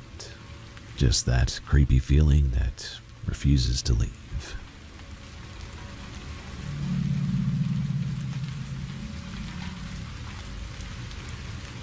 I've always been sort of a bit of a skeptic on all things paranormal, and while I do believe to some degree that there might be something out there, I usually take it with a grain of salt. However, I've started to notice some odd things going on in my home, and while I've tried to rationalize a logical explanation for what could be going on, genuinely I'm stunted. And honestly, I think that I should give it a shot, just throwing my story here to see if you guys can help me out. So, the first thing that happened was years ago, around 2020 to 2021, I believe. And I remember that it was late at night at about 11 p.m. or so. I'm certainly a bit of a night owl, so I stay up late often, usually just watching memes or reading or whatever. I get thirsty and go downstairs to get a drink of water. I'm by myself downstairs, my family are all in their rooms, and I heard no one getting up and moving around, so I knew that I was the only one down there. As I'm drinking my water, I notice movement out of the corner of my eye, outside of the window just above our kitchen sink. I remember it vividly too. It was a pale, transparent figure walking across the side of our house. I could clearly see legs, a torso, but it was also so dark and the only light being reflected was coming from inside of my home. At first, I was confused because I thought to myself, that wasn't what I thought it was it? I got concerned, thought maybe it was an intruder. So I went upstairs and told my dad. He takes his gun and our dog and starts walking around the house to search for this intruder, but he found nothing. I still could not help but think of how weird it was though, because I remember where I saw the figure and the direction that it was headed. It led to a dead end at my house, so I don't know where it was going, who or what it was, or how it even got away. The second encounter, this one happened pretty close in time from my first story. I'd say maybe a couple of months later. And although I didn't see anything, it was the noise that it made that scared the ever-living you-know-what out of me. So again, it was at night. This time it was around, I would say 1 to 2 in the morning. House is dead silent, everyone is asleep, except me obviously, and I'm downstairs by myself getting another glass of water. Now, as I'm about to head upstairs, I freeze and all of a sudden I hear this terrible, inhumane and guttural snarl coming from the front door. I instinctively stopped moving, like every bone in my body was telling me not to do anything. Don't blink, don't breathe, and do not move. Whatever this thing was did not sound like any animal that I'd ever heard before. It couldn't have been a bear, since they don't come down this far. It could have been a dog with rabies or something, but it still doesn't explain the noise that it made. It just sounded wrong, and almost like full of hate. Whatever the case though, it made me feel unsafe in my own home, which was completely locked up, doors and windows shut, lights off and all that. Yet there I was in the dark, not moving a muscle because my gut told me to just stand still, and I don't even know what I was hiding from. I think I waited a good minute until my body told me that it was safe to move again, and then I slowly tiptoed to the window by the door and peeked through the blinds. Nothing. Nothing at all. No dog, no animal, no weirdo drunk, nothing. And so I just went upstairs and I went to bed. The third thing that happened, and this one was fairly recent, happened at the beginning of this year. This time it was around 8 p.m. It was just me and my 3 dogs and cat, and other than that I was completely home alone. I'm taking my dogs outside to go to the bathroom like I always do, and when they're done I get ready to open the door and I notice immediately that they're all pretty excited to come inside. Not that strange, but something just told me that it was a bit odd. Anyway, as soon as I let them inside and shut the glass door, I hear 3 taps on the glass directly in front of my face. I know that it happened too because my dogs heard it as well. Heads tilted, ears straight and everything. I remember looking up at it as soon as I heard the taps, and all I saw was just pitch black and an empty backyard. Nothing was in front of the door. In that second, I just looked away and shut the blinds, and in the end, I chose to ignore it. At first, I thought it was my parents coming home and they were trying to get my attention or something. But that confused me because why wouldn't they just come through the front door? Then I thought that maybe it could have been a stranger, which is an even bigger concern, I suppose. We have recently installed some security cameras outside of our house, and we have a camera pointed at our backyard sliding door. When I went to go and check the backyard camera, it showed nothing though. No recent events, no movement picked up. The latest footage recorded was from 5 p.m. and the live feed showed nothing.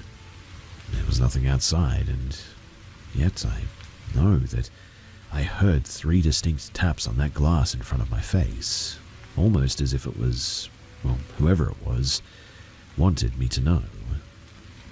I have no idea what any of this means, and I don't know why it started happening. So far, all I'm doing is ignoring it and hoping that it just goes away, but who knows? That is also really all I have to say. Believe it or not, I don't really care. I know what I saw and I know my truth, and, well, that's that.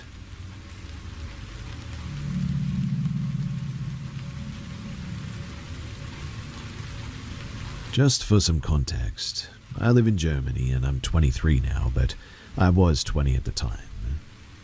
So, I was on my way home from a party in the city. Since I'd been drinking, I took the tram. Unfortunately, I had to get off at a stop because the tram only went so far, about 3 stops from my actual destination, in fact. And since it was dark, around 1 or 2 in the morning, and I didn't feel like walking through a forest, I decided to wait 45 minutes for the next tram. There were a few houses nearby, a swimming pool and the forest, obviously. At the tram stop, nobody else was around. Then, a woman approached me. She looked to be around 50 years old with a backpack. She seemed quite confused, but not threatening. She was wearing slightly ripped jeans and shoes. She only asked me what my name was. I told her that it was Tom. She asked me if I was also taking the tram, and I said yes. Then, out of nowhere, she sat down on the ground and started telling me this story, warning me to be careful. She said that she had problems with some Bulgarians involved in pimping or something. It was so random that I just couldn't even really process it. She seemed drunk and also gave off the vibe that she might have a mental illness or something. Still, I felt like she needed someone to talk to, and people like that can be unpredictable, so I listened, even though it really didn't feel right. She kept talking about her daughter and her son, and then later claimed that she didn't even have a son, even though I had asked her how old he was.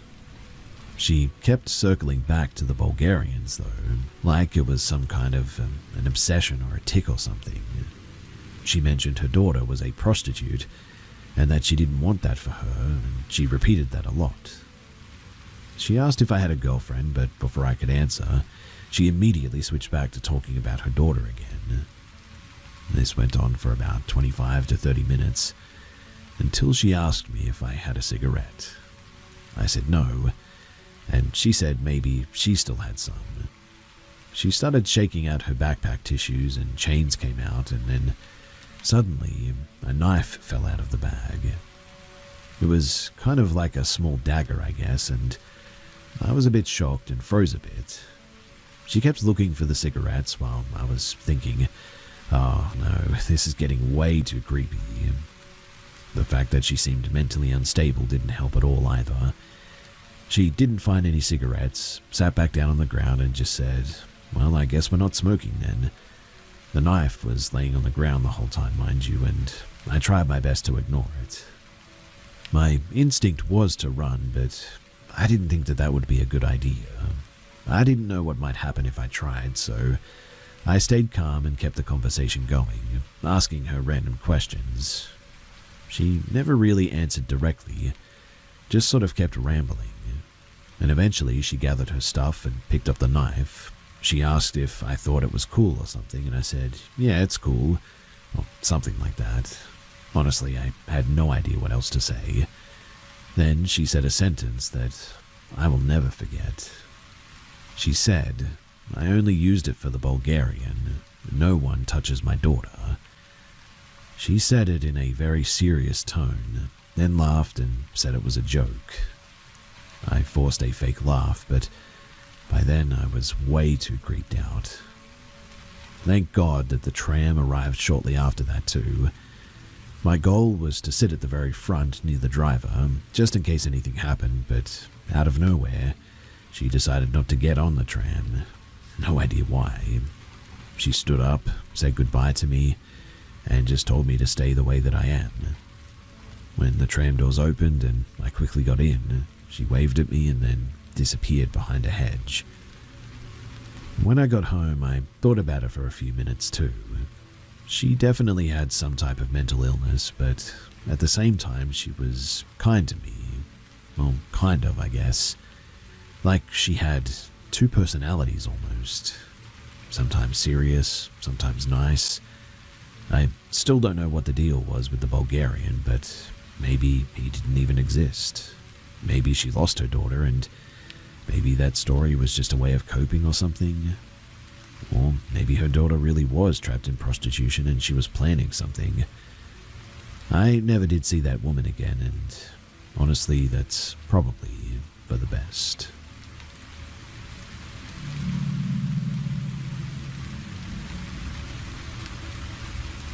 This happened a couple of hours ago. I was puttering around the house, picking things up and making sure the house was set for the evening. As I walked into the kitchen to put some things away, I saw that the back sliding door was open. I remembered that I had heard the furnace kick on earlier, so I decided to close and lock the door for the evening to prevent any more unnecessary heat loss. I was about to tell my partner that I was locking the house up for the night when I remembered that I had left my tools outside. So instead of closing and locking the door, I opened the door and went out onto the deck to collect my tools. I gathered everything together, came inside, and was unable to close and lock the door for the night. After doing so, I announced to my partner that I had closed and locked the back door for the night as a way to help me remember and so that he was aware that it had been done. Simple enough, right? Side note too, I guess that he never heard me, but I specifically remember saying it out loud because this is something that I do to help me remember things better. If I say it out loud, then it doesn't stay stuck in my head and get forgotten. I hope that makes some sense. Anyway, immediately after closing and locking the door, I set my tools down on the kitchen floor and watched my cat come into the kitchen through the little cat door cut out of the bottom of our basement door, located in the kitchen. She likes sitting and staring out into the backyard when we have it open, so she's sort of been coming to the back door every time that she hears it open or close. Classical conditioning at its finest, right? Well, I then took the drill battery and the charger from the tools that I carried inside to the kitchen, and I put them in the island to plug them in. With the battery plugged into the charger and the charger plugged into the outlet, I began walking out of the kitchen when I suddenly got hit by a cold breeze. As I looked in the direction that I felt the cold air coming from, I was shocked to see my cat laying down and staring out of the sliding door that is now open about 6 inches. My mind started reeling, going over every second from the time that I locked that door to the time that I saw it open. It couldn't have been more than 20 to 30 seconds at most, and that's being really generous. Now, as my brain was breaking, I felt my whole body begin to shake and my eyes well up with tears. I had no control over this physiological response, nor had I ever experienced this type of reaction to a perceived paranormal event. I was so confused, and everything just felt so strange. I stumbled around for a few seconds trying to get my bearings. I finally made it to the living room and sat down on the armrest of the couch to tell my partner what had just happened. He got up to go and look and now opened the sliding door. He was skeptical, understandably, saying that I probably just got distracted plugging in the battery and forgot to close and lock the door. That totally sounds like something that I could do as well. That must have been what happened, right? Problem is that I remember exactly what my order of operations was from the time that I walked into the kitchen to the time that I stumbled out. I've certainly had some easily dismissible things happen since we moved into this house 8 months ago. Knocks, footsteps, shadows out of the corner of your eye. But all of this was so easily dismissible that it's not even worth mentioning. With one minor exception, I guess. I've gone downstairs in the morning to see one of the battery-operated taper candles turned on in our dining area 3 times within the past few months. The last time being only 2 days ago. But again, totally dismissible, right? But this time, I know that I locked it. So, now what? Is this a glitch in the Matrix? Does my cat have telekinetic powers? Or maybe a friendly entity opened it for her? I have no idea, and I'm sure that you don't either, but that's okay. I'm not really looking for answers necessarily.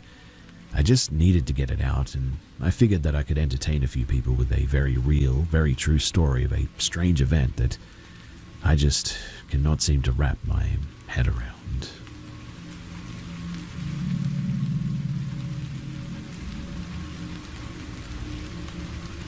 So this happened last night. Around 3 a.m., me and my brother were woken up by loud banging and crying at our front door. We live in a rough neighborhood, so naturally my brother grabs his shotgun, cocks it loudly, and starts yelling, "It's 3 a.m, go away," through the door. We were both really tired at this stage and freaked out. We'd recently had a girl from the neighborhood break into my car, so we assumed that it might be her again. I looked through the front door's window, we've got a one-way film on it, and didn't see anyone else around. I crouched near the door and listened, and it sounded like a young kid, completely hysterical, begging us to help her to call her mum. I told her that I was dialing 911 and that help was on the way. My brother, in full adrenaline mode, opens the door, still holding his shotgun, and starts yelling at her to calm down. I didn't agree with this approach, but in all fairness, she woke up about half the block from her screaming while she was pressed up against our door. After he opened the door, I finally got to see her as well. Honestly, I was kind of hoping that it was a homeless person from our area or even someone looking to do some weird stuff to us, but it was a kid. And the look in her eyes while she was kneeling at our doorstep honestly just made my heart drop. I was thinking that she was around 14, but she said that somebody crashed into her car down the street and that she left her phone in the wreck so she couldn't call her mother. Things weren't really adding up though, so I asked her a few more questions. She kept begging me to go down the street with her, but I told her no way, we're waiting for the cops. About maybe 10 minutes later, 3 tow trucks drive by, heading toward where we told 911 the crash happened, so I felt safe enough to walk with her down the street. On the way, she keeps asking to hold my hand, and I'm just thinking, you look like a teenager, you're barely dressed, and I'm a grown man walking through the neighborhood that you woke up. It's not a good look. I awkwardly asked how old she was, and she said that she was 18, and grabbed my hand anyway. I felt very uncomfortable, but her emotions were definitely outweighing mine at this stage. Halfway there, the cop shows up. I flag them down and explain the situation. Meanwhile, she's telling the officers over and over I have really bad ADHD and anxiety, while handing me her eyelashes, a full set of false lashes. I really didn't want to touch them, but I took them just to help her feel a little safer or whatever. One of the cops pulls her aside and the other starts casually asking me a few questions. He told me that they got another call about 30 minutes before that a teenager was running across someone's lawn barefoot or something, which I looked over and realized that she was barefoot the whole time. Then I saw them cuff her. I think they suspected that she was on something, which I was 50-50 thinking as well. As we're sort of wrapping up, the officer sees me still holding the eyelashes and goes, "What are you going to do with those, bro?" I just told him, "Well, I'll sleep on it. I just want to go back to bed, to be honest." I head home and start talking to one of the neighbors about it. He assumed that it was her parents' house or something, so he didn't want to get involved in domestic drama or whatever. Makes sense, and I just assumed that that's why nobody else got involved. I couldn't really go back to sleep because I was shaken up and pretty worried about her, to be honest. I imagine that it was a traumatic experience for her too. I don't know if that was a justified reaction for her situation, or if she really was on drugs or mentally ill, but I will definitely be praying for her and her family, as obviously it's a bad situation.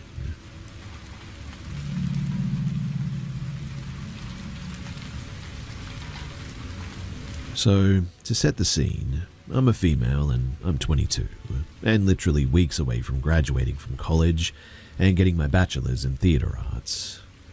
I actually only have a quarter of a credit left to get, so I'm doing work in the theatre's department's costume shop to get that credit. It's really not anything too hard. I mean, I know how to do both hand sewing and use a sewing machine, so I've spent time doing both things and mending and adjusting garments for actors.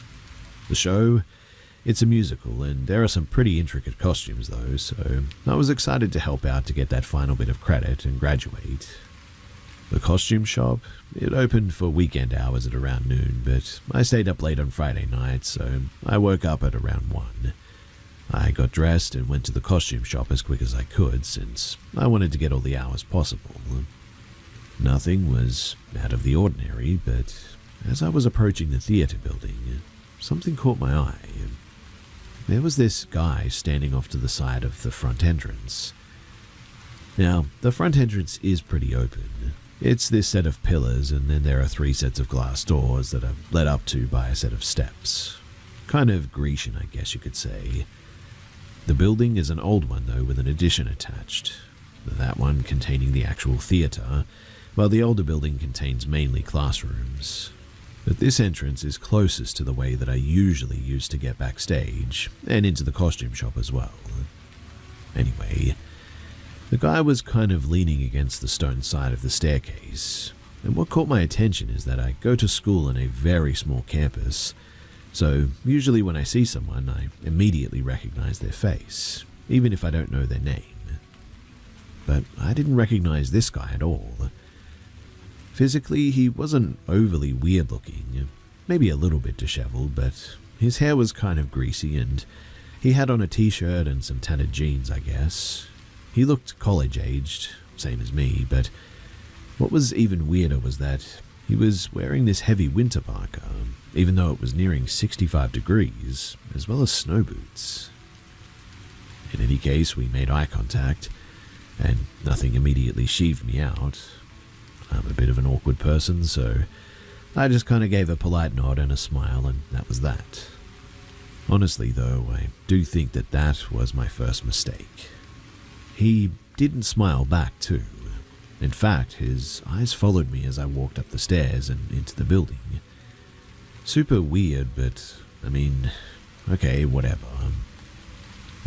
My campus does have some weirdos on it. I found that my school in particular seems to attract them, but I'm a senior, and I was pretty sure that I had all of the weirdos pretty much catalogued at this stage. But Parker Guy was not among my mental catalogue of campus oddities.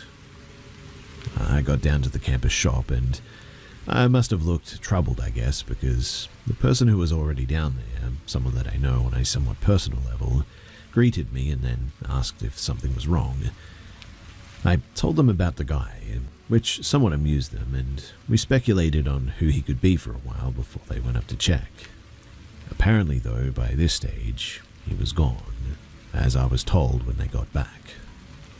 Now, I worked on sewing literally halved beach balls into a bikini top.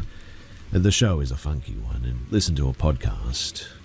I got there at 1, and it was around 4:30 that the person there with me left, leaving me alone. By this point, I moved on from the tops and was sewing some snaps onto the back of the blouse to make it fasten better. I took a bit of a break to work on a project due Monday. The seniorities are strong. Then got back to sewing a bit. My headphones off this time as it was just me down in the shop.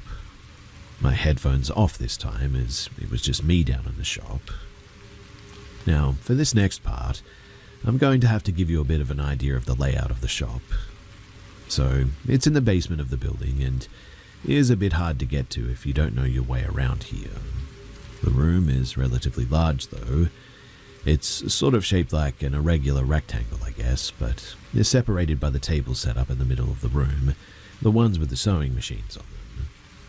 One side is on the way from the backstage behind the building's black box theatre, as well as the dressing rooms, and then the other side leads out into this sort of hallway that has doors leading into the auditorium, as well as an exit out of the building. If that made any sense at all, then I'm really happy to hear that. But that direction also leads to the main costume storage room.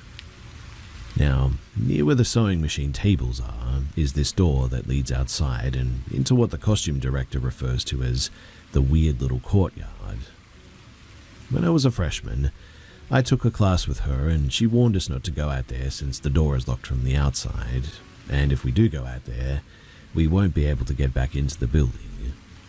To be honest though, the courtyard is less of a courtyard and more a sort of space or an area where a bunch of buildings' machineries are, heating and cooling and all that, as well as electrical stuff, and it's all sort of located there together. It's all fenced in with a chain link fence about 15 feet high as well. But the door leading out there is one of those doors with a window. In this situation, I was sitting in a chair directly opposite the door, close to the wall across from it. So there was about maybe 20 odd feet of space between me and this door. It was nearing 6, but since the show's dress rehearsals started that Monday, I wanted to get as much done as I could before I finished up and went for dinner. I was working on sewing the snaps onto the shirt when I heard a noise. It startled me since I'd settled onto the rhythm of the task and listening to what my podcast was talking about, and annoyingly I dropped my needle.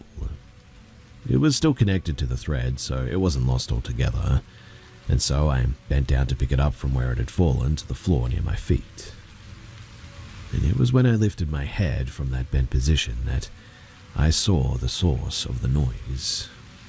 My vision was a little bit obscured, because the space between me and the door was cluttered with a bunch of dress from mannequins that me and the other members of the crew had been using to put costume pieces on. So it was more that I saw the door's window wasn't empty anymore, I guess. I sort of shifted to the side a little bit to get a bit of a better look, and there at the door leading out into the maintenance courtyard was Parker Guy. The noise that I had heard had been him trying to open the door. Now, I have no idea how we got in there. That door is the only way into that courtyard, so I can only assume that he somehow scaled a 15-foot fence or something like that.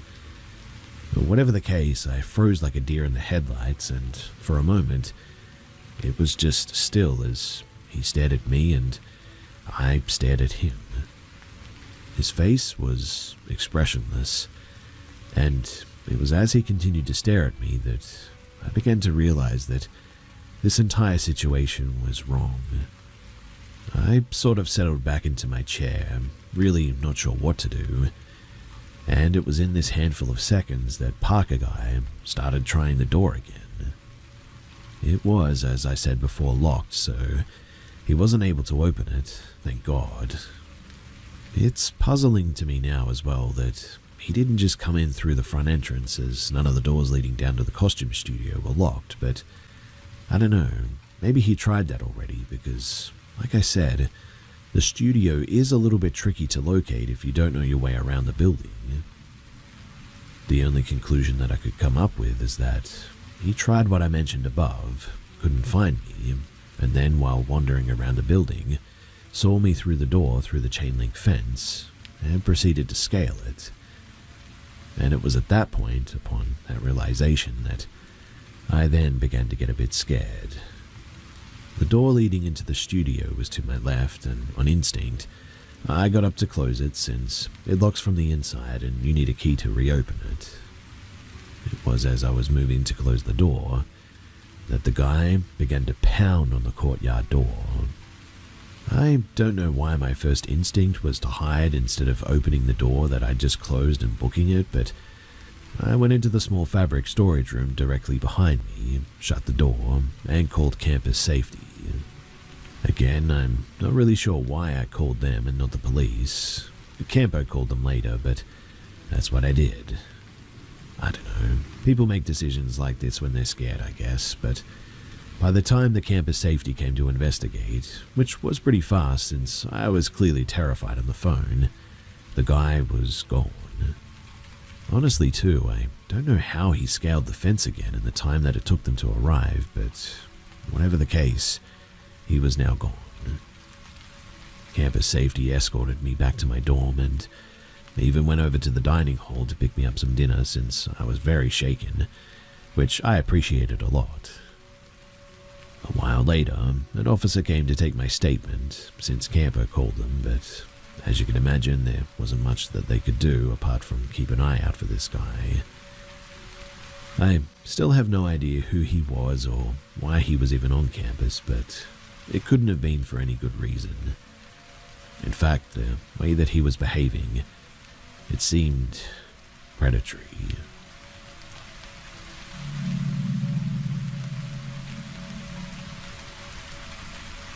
This is something that happened to me when I was about 12 years old. I don't usually talk about it because people either don't believe me or they just don't care. But it's something that stuck with me for years, and when I tell you it, I can imagine that you'll understand why. So, it was during summer break. My cousin was staying at my house because he had broken his knee and needed help getting around and all that. He was a little bit older than me, but we were super close. We'd stay up all night playing video games, eating junk food, and just doing typical guy stuff. One night, though, I was in my room playing video games by myself. My cousin was in the living room. I'm not sure what he was doing, but I know that we were the only ones home at this stage. It was getting late, and I was about to shut everything down and go to sleep when I saw something. Something started crawling toward me in the dark. It looked human, but not quite. It was all messed up and deformed. The way that it moved, it didn't seem right at all. It also made these weird noises that I still have a hard time describing. At first, I thought it was my cousin playing some kind of a sick prank on me, until I remembered that his leg was broken. He couldn't even crawl like that if he wanted to. That was when I absolutely lost it. I ran out of that room as quickly as I could, and I didn't even look back. I told my cousin what I saw. He didn't really believe me, but I could tell that he was creeped out too. And after that, I refused to sleep in my room for at least a week. I just crashed on the couch in the living room and I kept the lights on all night. I ended up living in that house for another 6 years after that. Nothing quite like that ever happened again.